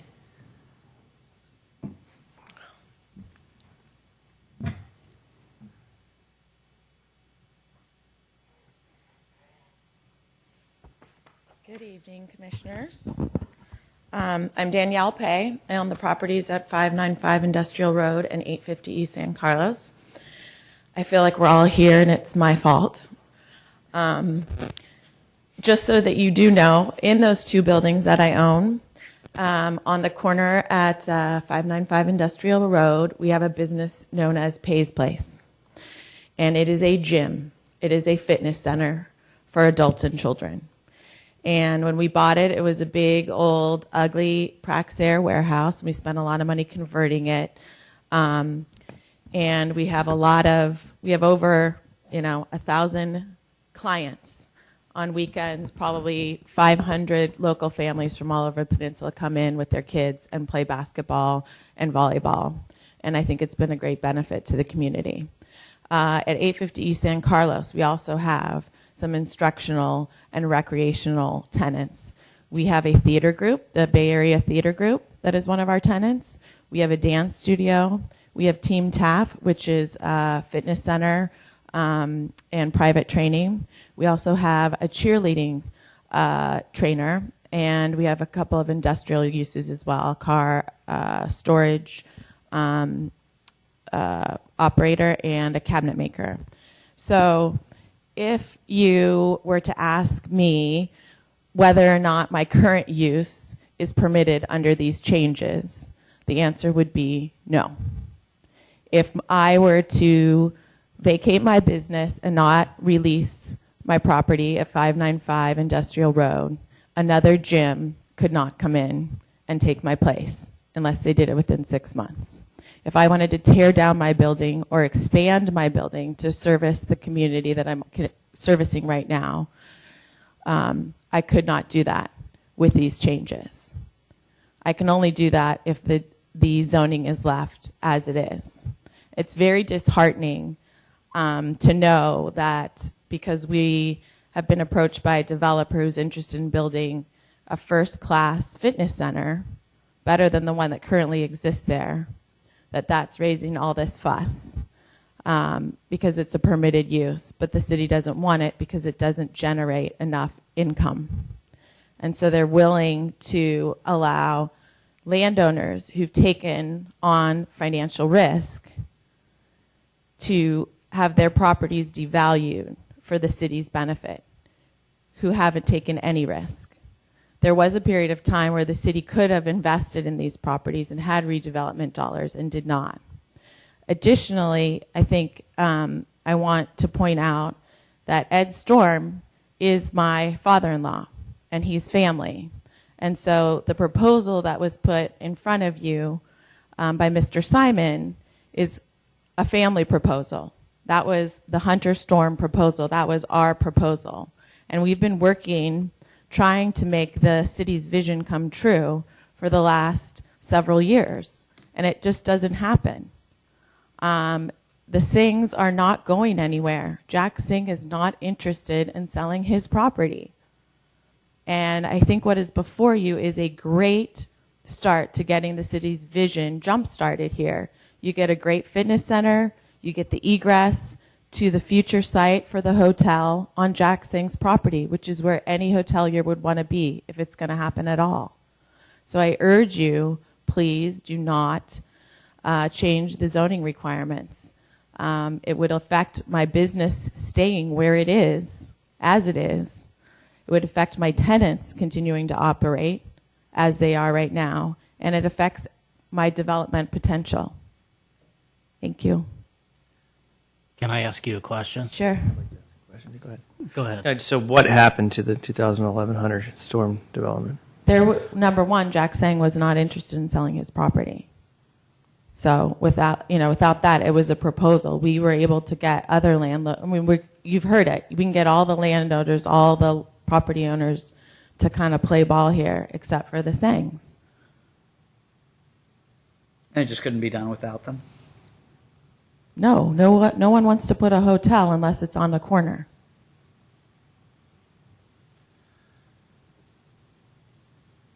So the question I have for you is about the proposal that we saw, Mhm. where the athletic center is essentially way back against the freeway. Yes. And the question I would ask is, would you be amenable to moving that forward where your existing building is? And that would potentially allow for, if down the road the Sangs did decide to sell, that creates the area around the corner and along the freeway as a potential hotel site. Is that something you would be willing to discuss with staff? I am sure. So I am not the developer on this. I'm selling the properties to the developer. It's his proposal. But as far as I know, the developer is willing to work with staff. The developer has the fitness center tenant in tow. So it's a build to suit. The tenant, is my understanding, they want some signage recognition, presence along the freeway. I'm sure that could all be worked out, as well as other, details with regard to landscaping, width of egress, ingress to the hotel property. Absolutely. That could be worked out with staff. Thank you. Thank you. Bill Steele?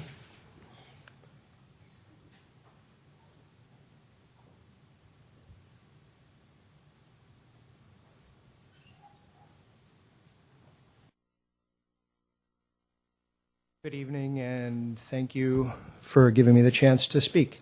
A lot's been said about the city's vision, and I've been tracking these properties for a long time, since the late 90s, and I've seen the city's vision evolve. I grant that there's always been a desire to see a hotel development take place over the course of the last 22 years. And it hasn't materialized. But the general plan and zoning were modified at, correct me if I'm wrong, it was 2008 or 2009, and the zoning was modified to become more inclusive. Ed Storm has tried a number of times to make a development work here. He tried in 1999 and 2000. The economy took a turn for the worst. He actually owned the 850 East San Carlos Avenue property at that time. Also at that time, as if you'll reread my letter dated May 6th, there was restrictive zoning in place similar to what's being proposed now, requiring conditional use permits, limiting uses, limiting the amount of time that a tenant could occupy a space under a specific use. The property became virtually unrentable. There was graffiti, there were vagrants in the building, police had to be called out, buildings code compliance had to be called out. The building was very poorly maintained, and creating a disincentive for property owners to maintain their property, such as this zoning would enact, limiting the ability to lease these buildings will lead to blight, and it will lead to decay. The vision that was modified with the most recent general plan and zoning was more inclusive, and it allowed and does still allow for a hotel development to take place if economic conditions or opportunity so dictates. But it also allows the properties to flourish and be occupied and utilized and maintained and not become a burden on city services or a blight on the community. So this zoning is going to create some, this proposed zoning change will have some unintended consequences. And I would like to say that there were some specific uses that were requested to be approved uses at the meeting with staff. I heard a request for personal storage. I heard a request for warehousing, and I heard a request for auto storage. Also, there was a request to clarify the language for instructional services. In the 850 San Carlos Avenue building, there are several uses right now that would be classified as instructional services, and we felt there was some ambiguity with the wording that it could just be more clearly stated. And in the haste to push this agenda, we were told that wouldn't be considered. I would say regarding the use permit fees of $2,564 and $5,128 respectively, that doesn't take into account the impact on tenants for hiring consultants and architects and meeting with conditions that are imposed, such as Americans with Disabilities Act compliance. It doesn't take into account the loss of revenue that a property owner would encounter. If it's a 90 or a 120-day process and there's a tenant that's ready to go and ready to sign a lease and ready to pay rent right away, and yet they're still willing to go through the conditional use permit process, which is a high hurdle. Again, that's an added cost to the property owner. There's in each and every case a period of time during which that property owner can't collect rent, and maybe it's typically 120 days. I would like to say that Mr. Simon gave a great academic argument for hotel development, great academic argument. In fact, I was very impressed with the numbers from two hotels. Taking it one step further, I wonder how there's 5 properties in the Landmark Site A. I wonder how good the numbers would look if 5 hotels were developed there. As I stated in my letter May 6th, I've been marketing these 3 of the properties, I take that back. I've exclusively listed 2 of the 5 properties since November. I've been aware at least 1 and possibly 2 of those properties would be available for sale also. I've talked to hotel developers far and wide. I've presented the properties to at least 40 hoteliers. I have no offers.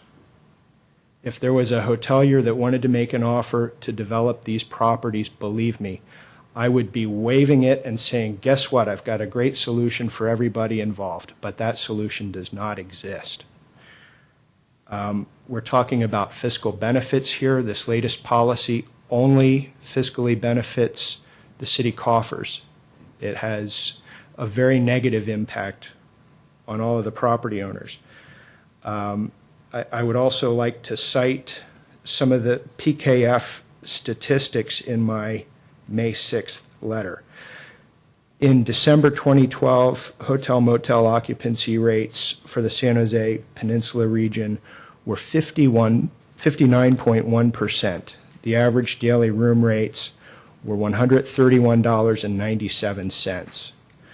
For the months of February 2013 and February 2012, the occupancy rates respectively were 76.1% and 76.3%. Average daily room rates were $151.84 and $142.06 per night. These rates, occupancy rates and room rates, do not support new hotel development. We have a fitness center that would be interested in possibly locating here. I will say adjacency to the highway is critical for them. That is a showstopper if they can't get adjacency to the highway. Their proposed concept would be 45 feet tall. So if there was a future opportunity to build a hotel, let's say along Industrial, I'm sure the property owner at that time would come back and say, look, we've got a field of surface parking here. We can build a parking structure, we can build a hotel, and it would be higher than the fitness center. So maybe if it was a 6-story structure, it would peak over the top of the 45-foot fitness center and give highway visibility to a hotel. So the way that the conceptual drawing was laid out, it does a number of things. One, it provides an easement access to Jack Singh's property, the 501 Industrial, which again is the most desirable location from a hotelier standpoint. And also, given that it's set up against the highway, if there ever is demand for greater density on these properties that are in play right now, there's a parking field that could be developed as a hotel, and a parking structure could be put in place to accommodate future parking. But again, we've been marketing these sites to hoteliers, and we have no offers.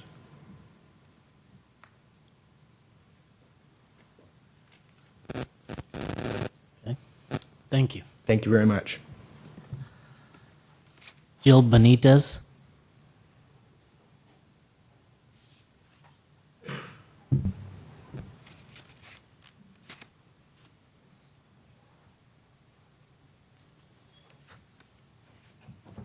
Thank you. My name is Jill Benitez.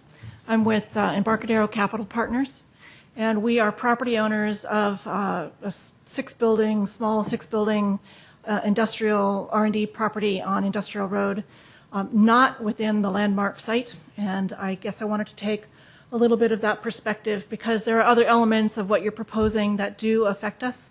They've been alluded to here by a couple of people.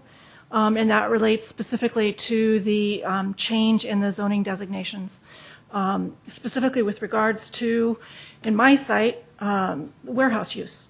These buildings, as someone else has mentioned, these buildings were built as warehouse buildings. They have some office use contemporarily. We have, over the course of years, converted a couple of the uses. There's now some laboratory use in some of those buildings, but we have warehouse in those buildings. They're built that way. They're built height that way. The structure is that way. The mechanical systems are built for warehouse use. So I think that it would definitely place a change in value to us to have a conditional use permit attached to any ongoing changes.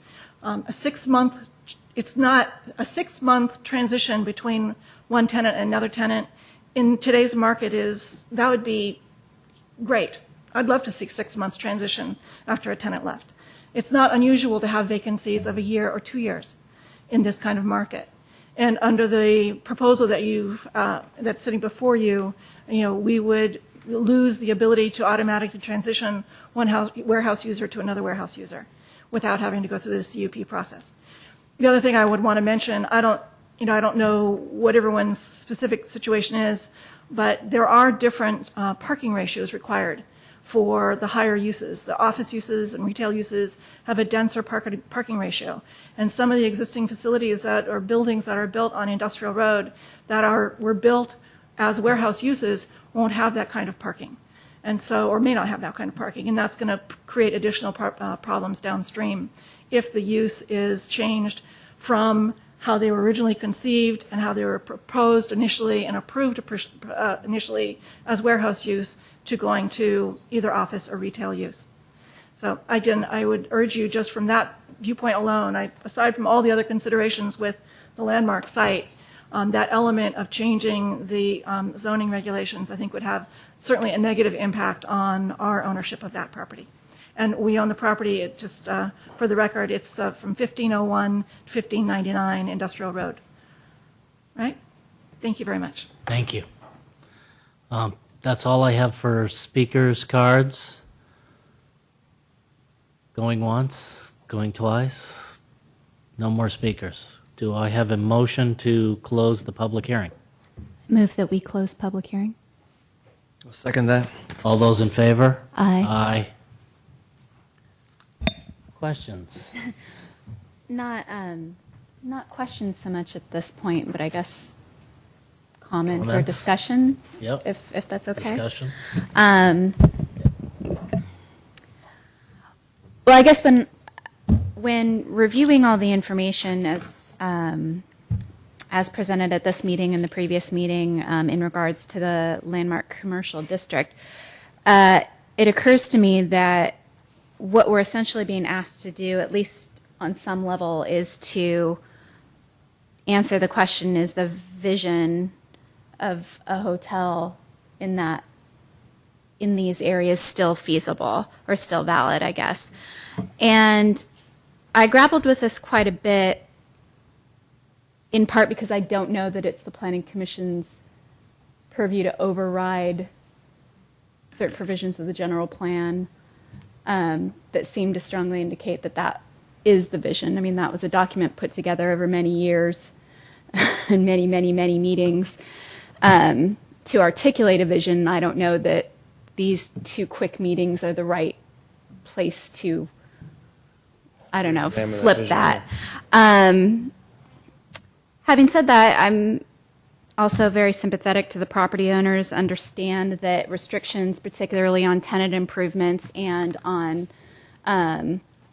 shorter leasing agreements, clearly make getting new tenants more difficult. It's obviously would be a challenge. I'm also uncomfortable with the idea that more permitted uses somehow negate the idea of having a hotel down the future. So I really don't know what to say, is what I'm so not articulating properly. But these are the questions that I have in my mind. Not quite comfortable going for the motion because of some challenges, but not comfortable going against it either because I think it reverses the general plan, which is, in my opinion, the guiding light of how we make decisions about the city. So there you go. So, all right. So there I am. Those are my concerns.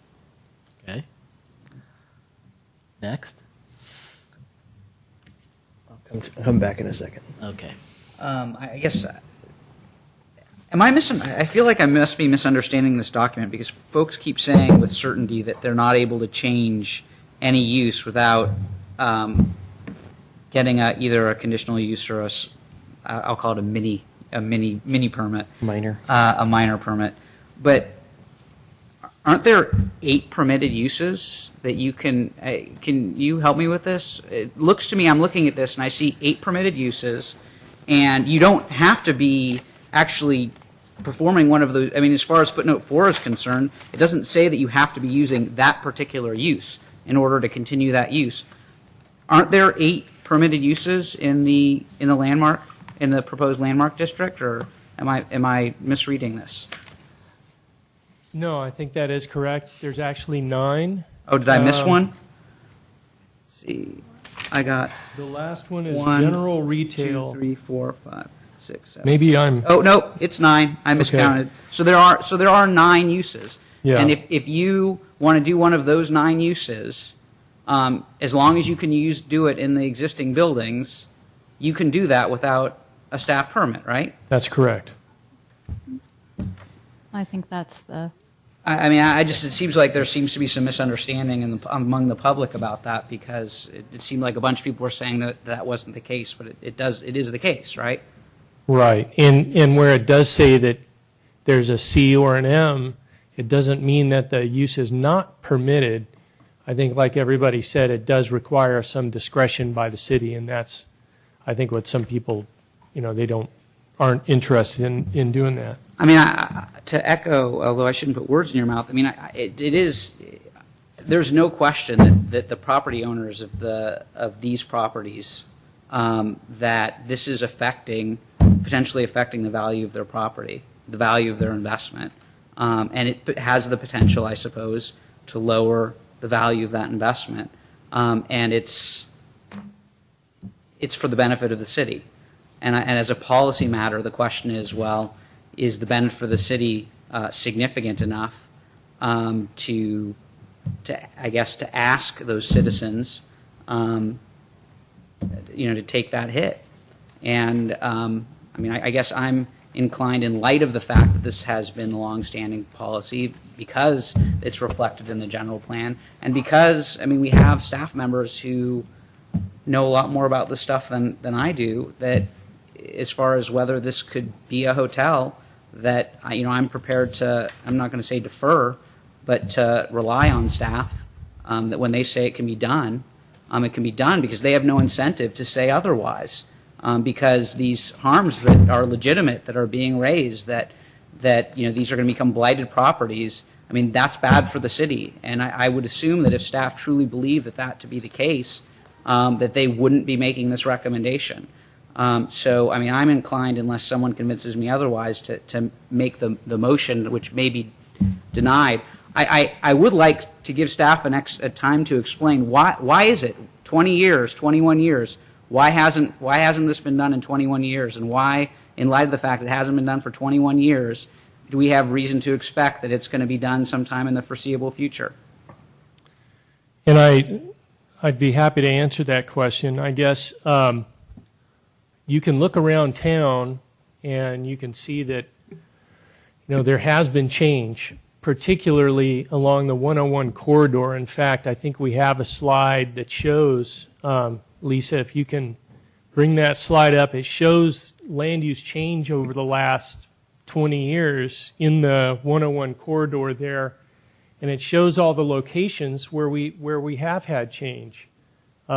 Maybe not in this particular location, but you see all those businesses there, PAMF, Homestead Suites. There's some businesses across on the other side, the Skyway property, as we noted.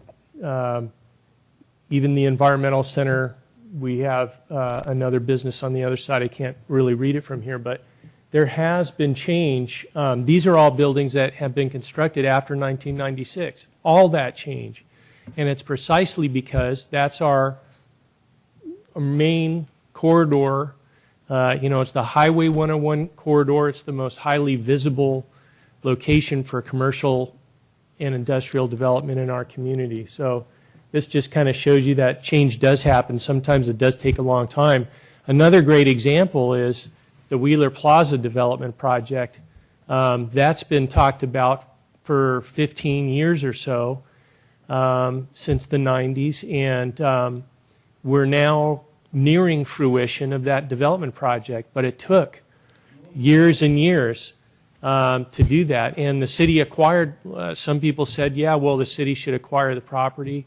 In some cases, the city can do that. In other cases, we can't do that. So, and I think Mr. Sawicki added earlier, there's changes in the economy. There's upturns and downturns in the economy.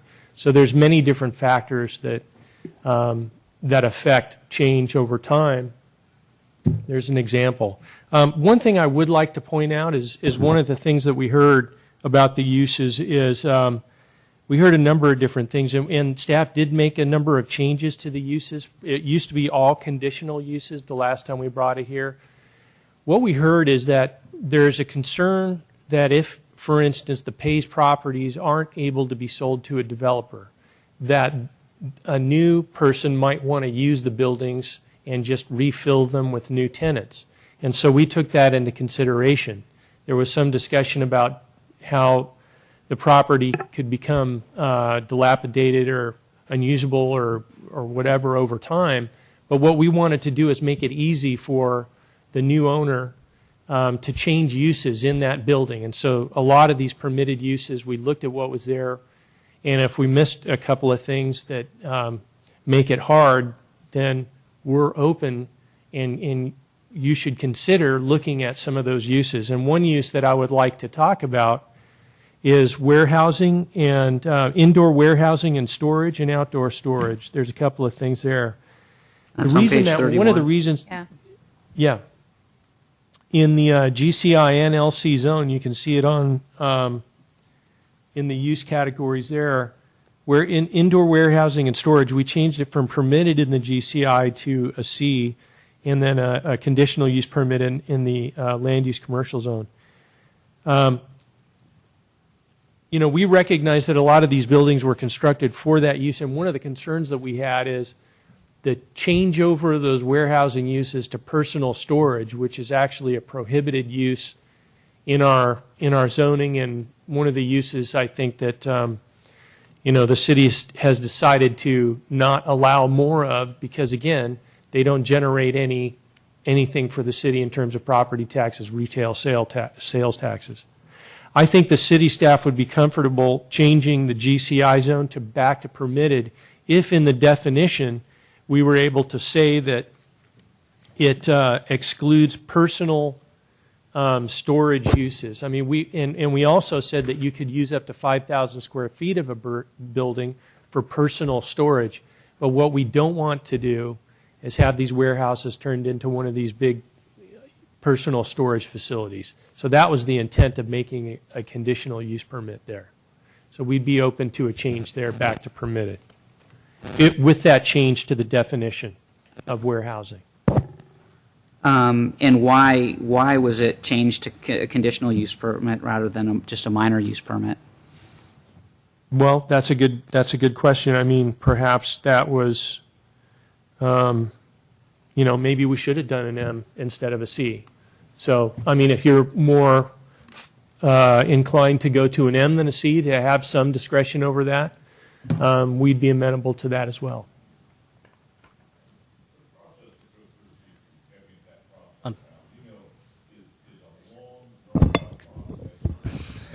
Okay.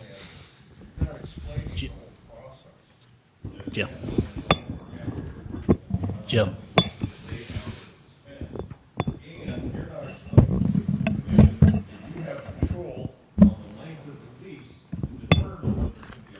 Joe. Thank you.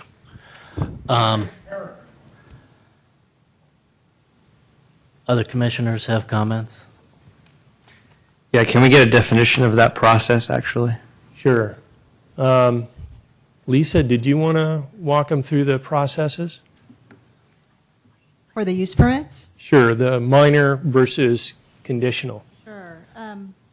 With respect to the minor use permit, essentially what that would require a potential tenant to do is to submit an application and a fee and provide us with the typical required information that goes along with the use permit. We would work closely with the tenant. We would look at the proposed conditions that are part of use permits, that are the two new findings that are required for use permits, and schedule a hearing, a public hearing with the zoning administrator to address the use permit.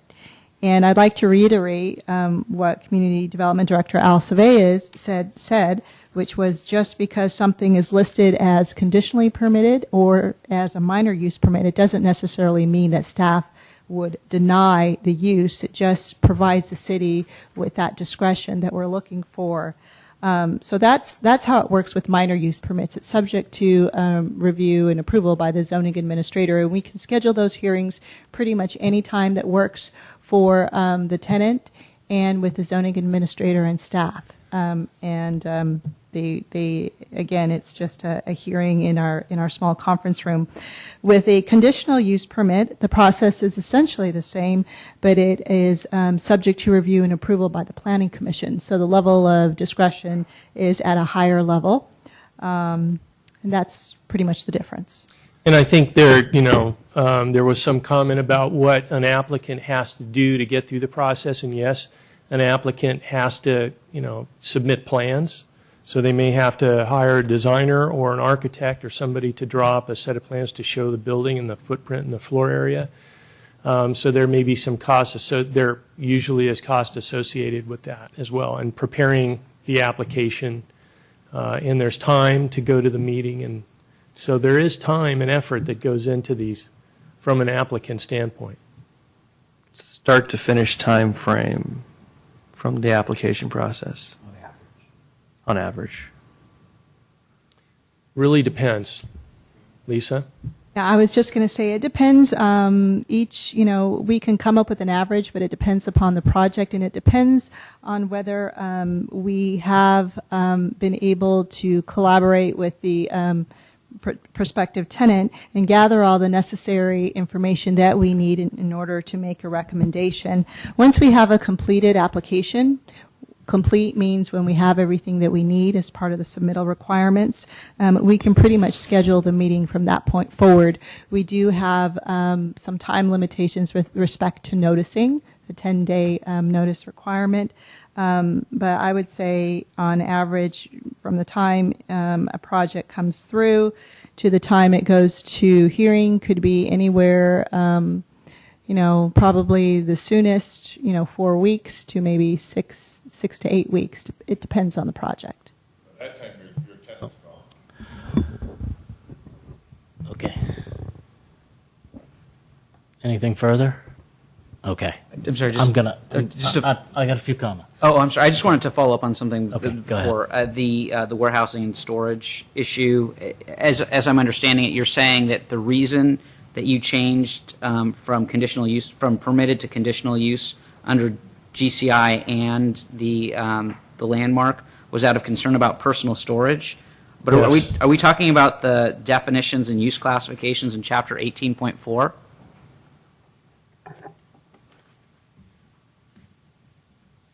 Yes. I mean, I don't see how indoor warehousing and storage even with the change could possibly include personal storage when there's a separate definition for personal storage, which isn't used in the industrial uses section of the zoning. But I mean, it's clearly excluded by indoor warehousing. So I mean, if that's the concern, it sounds like there's no problem leaving it as a permitted use, right?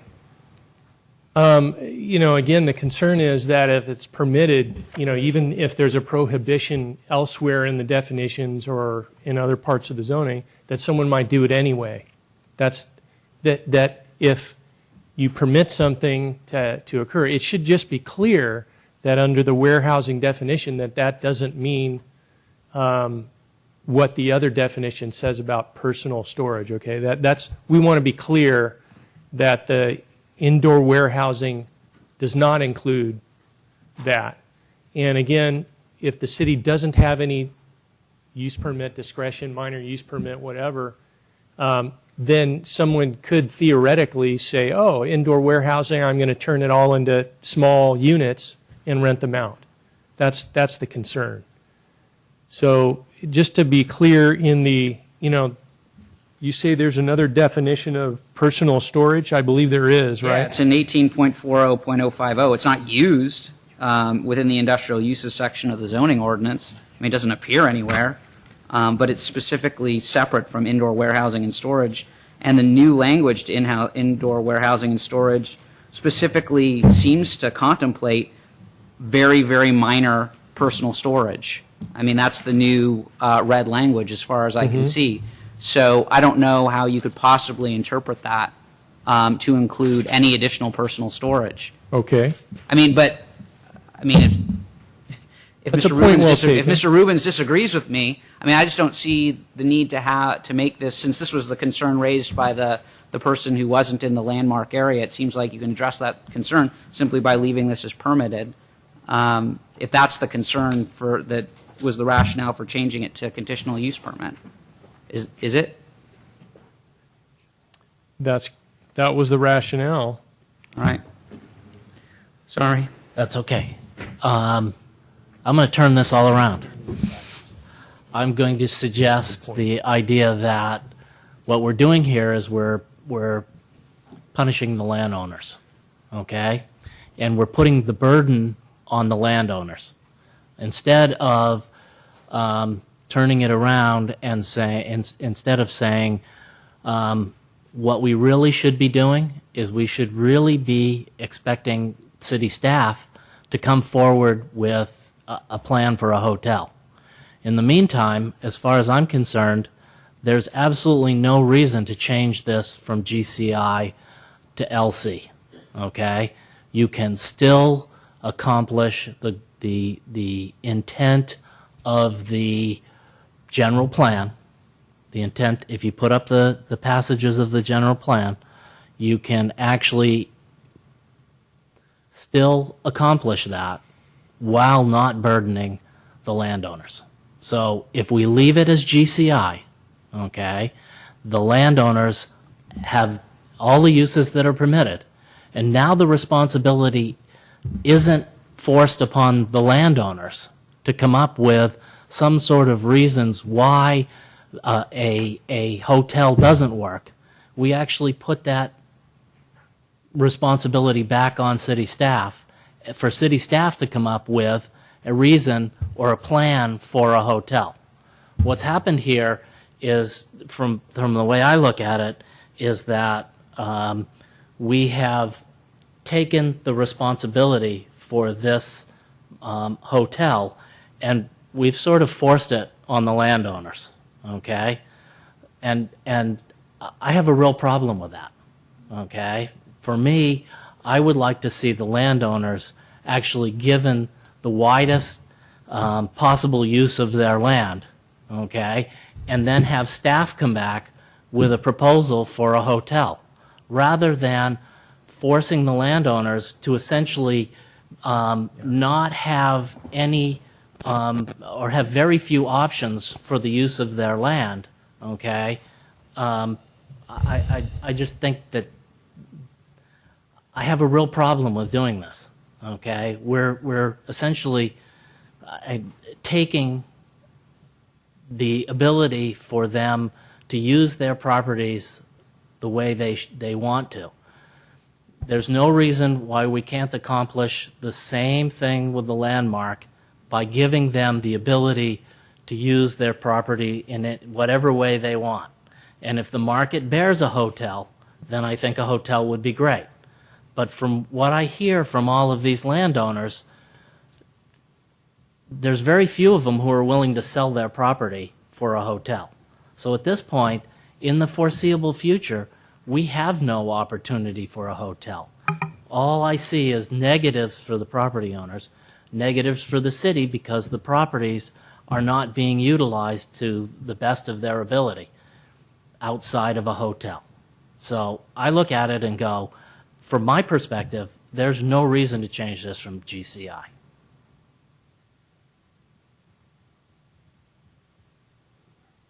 Comments? Well, obviously, I disagree with you. I mean, I really hate the word punitive because it means to punish, and it means that the intent is to hurt the property owners, and that's clearly not staff's. I'm not suggesting that it's not going to affect the economics of the property. It certainly is, but that's not the purpose of it. The purpose of it is to benefit the city. It's not designed to punish. That's the first thing. I mean, that's just a semantics issue. The other thing is, your premise is that we can still have a hotel here or retail if we just leave it the way it is, and that's just not the reality. The reality is there's a proposal for a fitness center, and that's what's going to go there. I mean, I would like to have the city review that. And so that's why I mean, I just think your basic premise is flawed. Then the reality is you're looking at a hotel or retail. None of the property owners really want that. So what we're essentially doing is forcing them down a path for which they do not want to go. That's right. That's Okay. I mean, that's a policy decision. Okay. It's a policy decision we're being asked to make. Right. And from my perspective, that is not something that I am willing to do. I mean, we do it all the time, though. I mean, we do it all the time. We're constantly limiting people what they can build. I mean, just the other month, we were limiting when people could drive their trucks up and down the road. You know, we limit what people, you know, when people can drive. We're limiting we may limit how tall particular properties that may be developed in the future are going to be. You know, that's what we do. Now, you can, as a policy matter, say you don't think this is good policy because the hotel is never going to be built. And frankly, that is a very reasonable conclusion. That is an absolutely reasonable conclusion. You know, I'm going to rely on that guy over there. He's telling me it's going to be built. You know, that's what he does for a living. I'm going to rely on him. I hope he's right. But you're doing that. Wait a minute. You're doing that at the expense of all the landowners. Okay? I understand that. And, I understand that. and- I am. And that's where I run into the problem here. Okay, is if the hotel were truly is truly a viable project, okay, you're going to need all of these landowners that are sitting out here. Well, Okay? I think your point is right, is that basically by limiting what they can do, we are forcing them to cooperate. I mean, that's accurate. But they still don't need to cooperate. There's nothing to cooperate. There's nothing to cooperate on. They don't want to sell their properties for a hotel. And you know, we can force them down this road, and it might take another 25 years. And in the meantime, we've lost any potential revenue from these properties for the next 25 years. And is that the direction we really want to go in this city? Do we really want to force them down? Do we really want to force property owners, business owners, to go down a path where we tell them what they can do on their property, and so narrowly defined that it's a hotel, regional retail, office space. Yeah. And I just have a problem with defining it. And then that's a reasonable policy decision for you to take. I don't disagree with that much. Mr. Savay, you wanted to say something, I think? No, I think I'll withhold comment at this point. Thank you. Well, I don't know how this is going to go, but I'm going to make the motion and see what happens.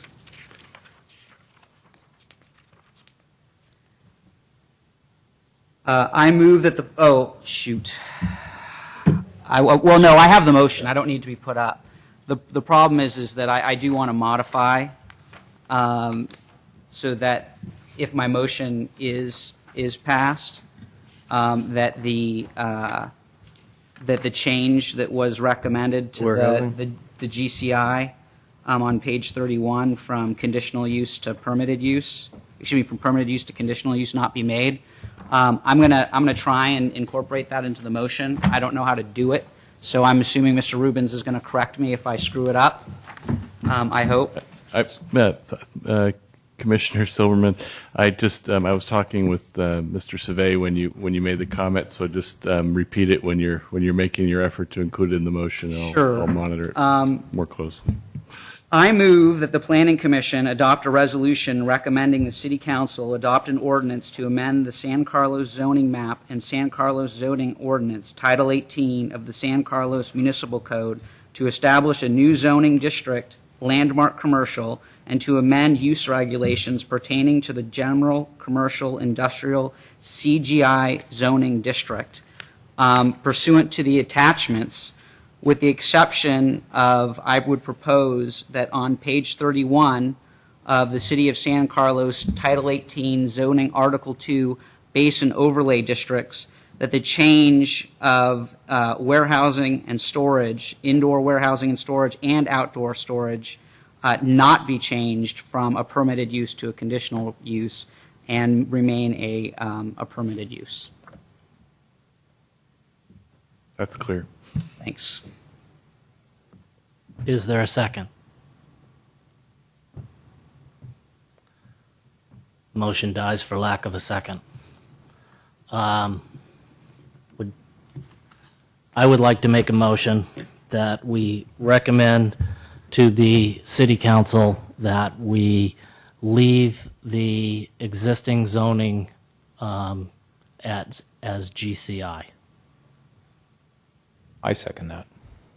All those in through the chair, just before you, just procedurally, what you have before you is a resolution recommending approval. I think that the resolution or the motion would be to enact a resolution recommending against the proposal, and then that could be then considered.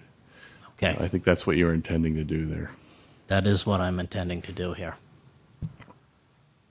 What Mr. Rubin said. Just instead of the resolution before you, you don't have a negative resolution. Okay. Before you. What I normally do is, if that's the pleasure of the commission, you make the you'd move a resolution to not accept the recommendation for the zoning ordinance amendment that's been proposed, and then we can either bring back a formal resolution or you can let that stand, because you don't necessarily have to make as many findings when you're just simply not approving it. But I'd like you to make findings in the record of why you're not recommending approval. Okay. So I would like actually to spend a little bit more time with this entire resolution and suggest that we actually continue it to a future meeting and have some discussion about are there changes in the GCI that need to be made if we leave it the way it is, okay? To address any concerns that staff may have as far as concerns about consistency with the general plan. Would staff? Yeah, I mean, some of the direction, when we first brought the urgency ordinance to the City Council, one of the directions that we had was to take a thorough look at the zoning ordinance. And while we weren't able to look at the entire zoning ordinance, I think the direction was clear that we should look at, if there's problems that we see in the current zoning for this category, that we should make recommendations on changes. And so you have the GCI recommendations before you. So those are the ones that we would suggest, and we can, if you want, we have reasons for each of them. If you want to go down, we talked about changing one tonight. So that is still what's recommended by staff to make changes to the GCI. Then let's go down through those. Okay. So the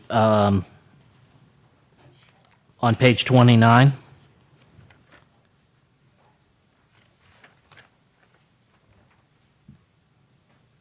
Mm-hmm. You want to go through each one? I would like to go through each one. Government offices, a conditional use permit, and 3 says, the footnote 3 says that except not allowed between Industrial Road and Highway 101 and Skyway and 101. And you can see on that map there, the reason for that is because government offices generate no property taxes for the city. They're considered to be nonprofits. So we're thinking from an long-term economic development perspective that you wouldn't want to have this use at all in that corridor, because that's your primary economic development corridor. So they would be permitted across the way on Industrial, with a conditional use permit, but not along the Highway 101 corridor. So that's the thinking there. That's not a change anyway. It's actually not a change. Well, it's a change to Anything in red 3. is change. No, all it's changed is the footnote is added. The Okay. footnote's added. And it already So- existed. All right. Yeah. If you would, yeah, so that's the thinking behind the 3s. So Okay. the footnotes, that's the thinking. Automobile vehicle washing, if you look at the definition of that, again, it's another use that has little economic value to the city. So that's the reason for that. And if Okay. if you want, you can look at the definition. We went through each definition and discussed each of them. Trying to find that one if you like, but that's the same thinking that went into that one. Right, that's like a car wash. Yep. Large scale GCI from a P to a C. Same thing, large scale. We're in a situation where That would mean large scale is defined to include large outdoor facilities such as amusement or theme parks, stadiums, arena, racetracks, golf courses. These kinds of facilities have lots of ancillary issues for cities, and the city should have discretion over what happens with regard to these large-scale fitness uses and other outdoor facilities. And so that's the idea. You can see some of the uses there and perhaps why the city would want to have discretion if it was going to go in that area of the city. okay. The next one would be reverse vending machine and recycling collection facility. Again, recycling collection facility is pretty much what it says, generates very little, if any, revenues to the city and has significant impacts to the city's infrastructure because of all the truck traffic. Reverse vending machine. Going to have to look up the definition for that one. I can read that. It's on Thank page you. 11 of the attachment. It's an automated mechanical device that accepts and sorts and processes recyclable materials and issues a cash refund or a redeemable credit slip. Okay. Indoor warehousing and storage and outdoor storage, we changed back to P with clarification. Freight truck terminals, warehouses, light fleet-based services, and in those two, again, we're saying they're permitted, but just not along the Highway 101 corridor, again, because you're trying to attract businesses that, generate some property taxes, revenues to the city. These are, heavy-duty industrial uses that have a lot of freight and truck traffic and generate little, if any, economic development potential for the city. So in utilities, same thing. We already have a major utility along our corridor on 18 acres of prime real estate there that generates nothing for the city. Again, these could be characterized as nonprofit organizations or quasi-governmental facilities that don't add to the economic prosperity of the city and tie up large chunks of land. So we would like to have some discretion. Okay. So can we go back up to warehousing and storage? Uh-huh. Indoor warehousing and storage is permitted, and outdoor storage is permitted? Yeah, that's discussion. Yes. That both of them would be permitted. Yeah. Okay. For the commissioners, just a quick clarification. A lot of the attention, and I know I'm speaking out of order, has been to the landmark sites. But you have letters in your packets from Anchorage. You had just heard Juanita's speak. She's in GCI. We have one property in the landmark. Can you please come up to the microphone and speak? Mr. Chair, We closed the public hearing. We've closed the public hearing. We do allow questions from the commission to members of the public after you've closed the public hearing, but it's not an opportunity to present new evidence or information. Okay, How about a so clarification we're not, then we're of not. the people that aren't being I would, addressed? The landmark is one zone, but the GCI, they have letters. Oh, we understand. I think that's what we're discussing. Okay, I don't think it's getting across to Mr. Silver. just hang on. Hang on. Let me just kind of bring us back where we are procedurally. I think there was a motion and a second we discussed, and then we diverged into this discussion of Yeah. possible amendments to the CGI. So I want to make sure the record's pretty clear on where we are. Is the intent of that motion to be withdrawn, and then, because there was a suggestion to continue the item to bring back changes, setting aside the landmark commercial and then bringing it back for I'm just gonna- CGI changes?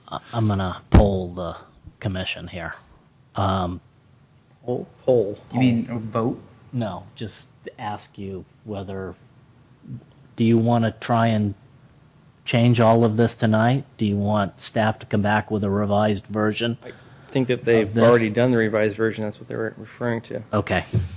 This is the revision. I mean, obviously, I don't have a problem with the revised version, but I could see why your philosophy would apply equally to these as well. Well, because all of right. these limit the property owners as well.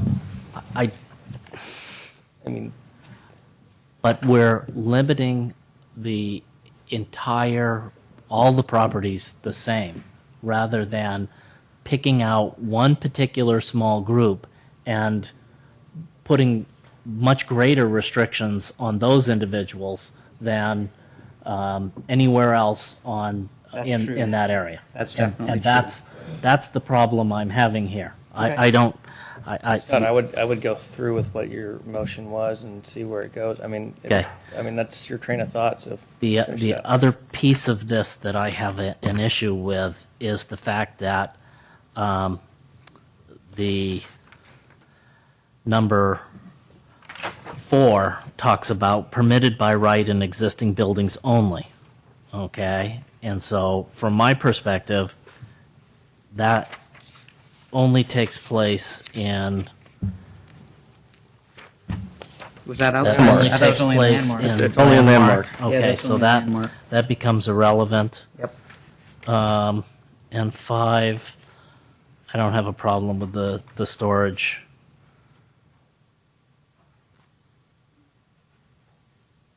Storage in small individual spaces. That's what we were talking about before. But I think it actually, if you change the storage back to permitted, it's irrelevant. So you can just strike 5. You can strike 5 as part of the GCI outdoor warehousing and storage. Okay. So we can get rid of 4 and 5 as changes. Or I mean, you can also, if you wanted to, if Mr. Survey is right and I'm wrong, and the originally and the prior language was ambiguous, I mean, you can leave 5 there. It doesn't About hurt personal anything. storage. Yeah, it doesn't hurt anything. Okay. So the motion is to leave the existing properties, the landmark properties, as GCI. And there is a second, and There's a second. Except you're going to have to. I'd like you're a gonna have to make- friendly amendment. Yeah, I mean, I think the motion would have to be, and I could make it, assuming you can do this, is, shoot, man, this is tough. Because you're recommending that the city does adopt an ordinance to change the zoning ordinance, but not, I think I can do it. So now you're not. Yeah, I think it would be, I move that the Planning Commission adopt a resolution recommending the City Council adopt an ordinance to amend the San Carlos zoning map and San Carlos zoning ordinance, Title 18 of the San Carlos Municipal Code, to amend use regulations pertaining to the general commercial industrial zoning district, but not establishing a new zoning district, landmark commercial, pursuant to the attachments. And changing the indoor warehousing and storage and outdoor storage to permitted uses. Back to permitted uses, Back to correct. permitted uses. That would be my motion. Okay, first we have to, You should do a count. You should do a roll call. first we have to vote on the first resolution, which we will have to. There's two ways you can handle this. You could have the first motion withdrawn, or you could consider the second motion an amended motion, which then could be seconded and then voted on in precedence over the first motion. I think my motion covers what you want. So let's withdraw the first motion. And I know this is a lot of detail, but the resolution before you has a lot of information that's related to the landmark commercial. So I'd like the motion to include that those references be stricken from the basis for the resolution, so we can bring back a resolution that is consistent with your motion tonight. Okay, I will incorporate that, and to try and make it clear, I'll restate my motion. I move that the Planning Commission adopt a resolution recommending the City Council adopt an ordinance to amend the San Carlos zoning map and San Carlos zoning ordinance, Title 18 of the San Carlos Municipal Code, to amend use regulations pertaining to the general commercial industrial zoning district, not establish a new zoning district, landmark commercial, remove all references to the landmark commercial in the existing resolution, and modify the zoning ordinance, specifically page 31, to have indoor warehousing and storage and outdoor storage remain permitted uses in permitted industrial uses in the overlay districts. One more clarification, because this is a very complicated action you're taking. There are attachments to the resolution that still refer to the landmark commercial, so you want to have those stricken to the changes to the zoning ordinance. We have a definition of landmark commercial. You won't want that if you're not going to have that kind of a district. And you would want to strike the finding, I'm looking at, it's 18.30 use permits. 18.30.060G refers to landmark commercial. Okay, I think I can do this. And then there's two findings. I think I can do also. If I move to strike all references to landmark commercial in the materials to be sent to the City Council, will that solve the issue? Yes. Okay. I move that the Planning Commission adopt a resolution recommending the City Council adopt an ordinance to amend the San Carlos zoning map and San Carlos zoning ordinance, Title 18 of the San Carlos Municipal Code, to amend use regulations pertaining to the general commercial industrial zoning district, not establish a new zoning district, landmark commercial, strike all references to a landmark commercial zone appearing in any document being forwarded to the City Council, and changing page 31 of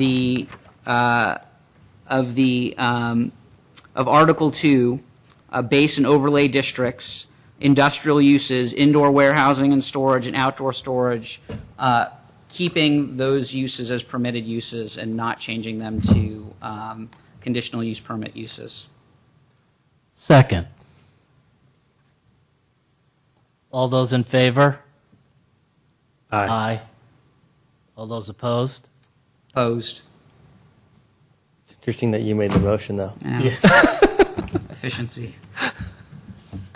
Just let the record reflect what the vote was for the resolution. Because The record is 3-1. we had 3-1, and we had Mr. Silberman vote against. Yes. Okay. Moving on. Reports, correspondence, and general information.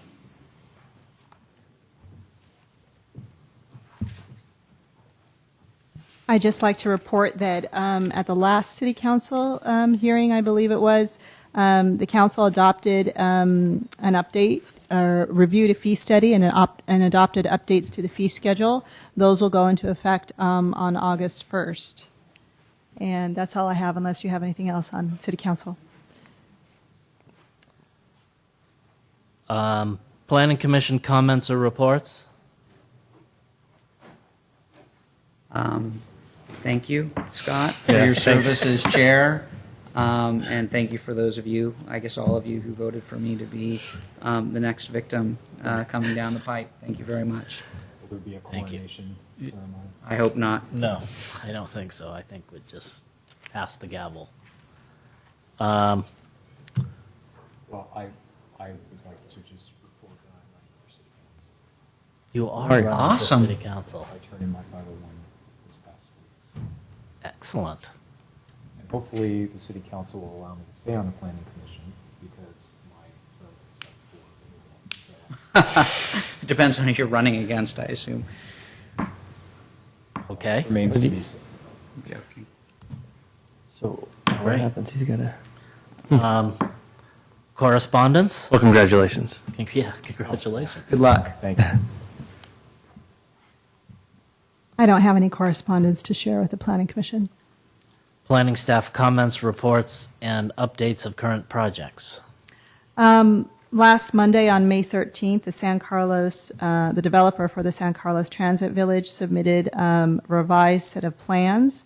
Staff is currently working on, as the commission may know, because our administrative staff has been working with you to schedule a site visit prior to scheduling a meeting with the Planning Commission to review the plans. And this will happen. Our goal is to make this happen in June. We're looking at a June 17th hearing.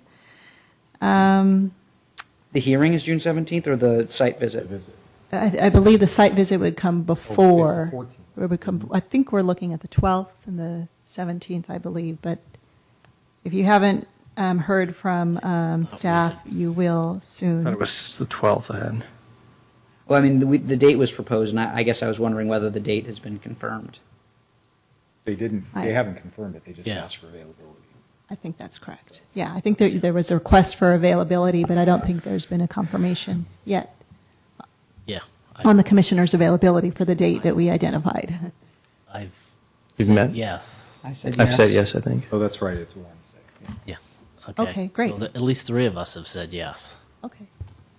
I have. 4 of us have said yes. Okay, great. I would expect it may be June 12th.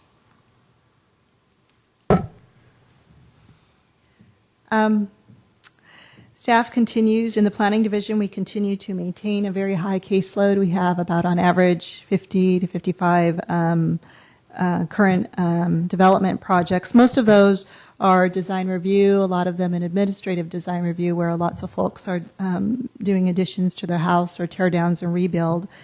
Some of those require to be presented before the Residential Design Review Commission. And we have received some applications for an application for a new mixed-use project on the 900 block of Laurel, and also recently received a pre-application for a mixed-use project along El Camino Real. So we continue to be very active in the development proposals before the city. And that's about it. And I'm going to tack on to that just one thing, and that is that I figured I'd wait until you talked about the transit village. The Greater East San Carlos group is meeting on Wednesday, right? Wednesday, May 22nd, and I wanted to make sure that all the other planning commissioners were aware of it if they wanted to attend from 7 to 9:30 at the Loreola building, where the Legacy will present the The new transit. plans. Yeah, We I do got that? Yes. Wouldn't that be a Brown Act problem? If we all showed up there at the same time? No, Well, I won't show up, so. It'd be, Discuss it. I'd be under the exception for community meetings, but you could not sit with each other or speak during this meeting, and you could listen to the presentation. It's an observation It's an- exercise. yes. What's the date again? This Wednesday. Wednesday, May 22nd. Seeing nothing further, meeting adjourned.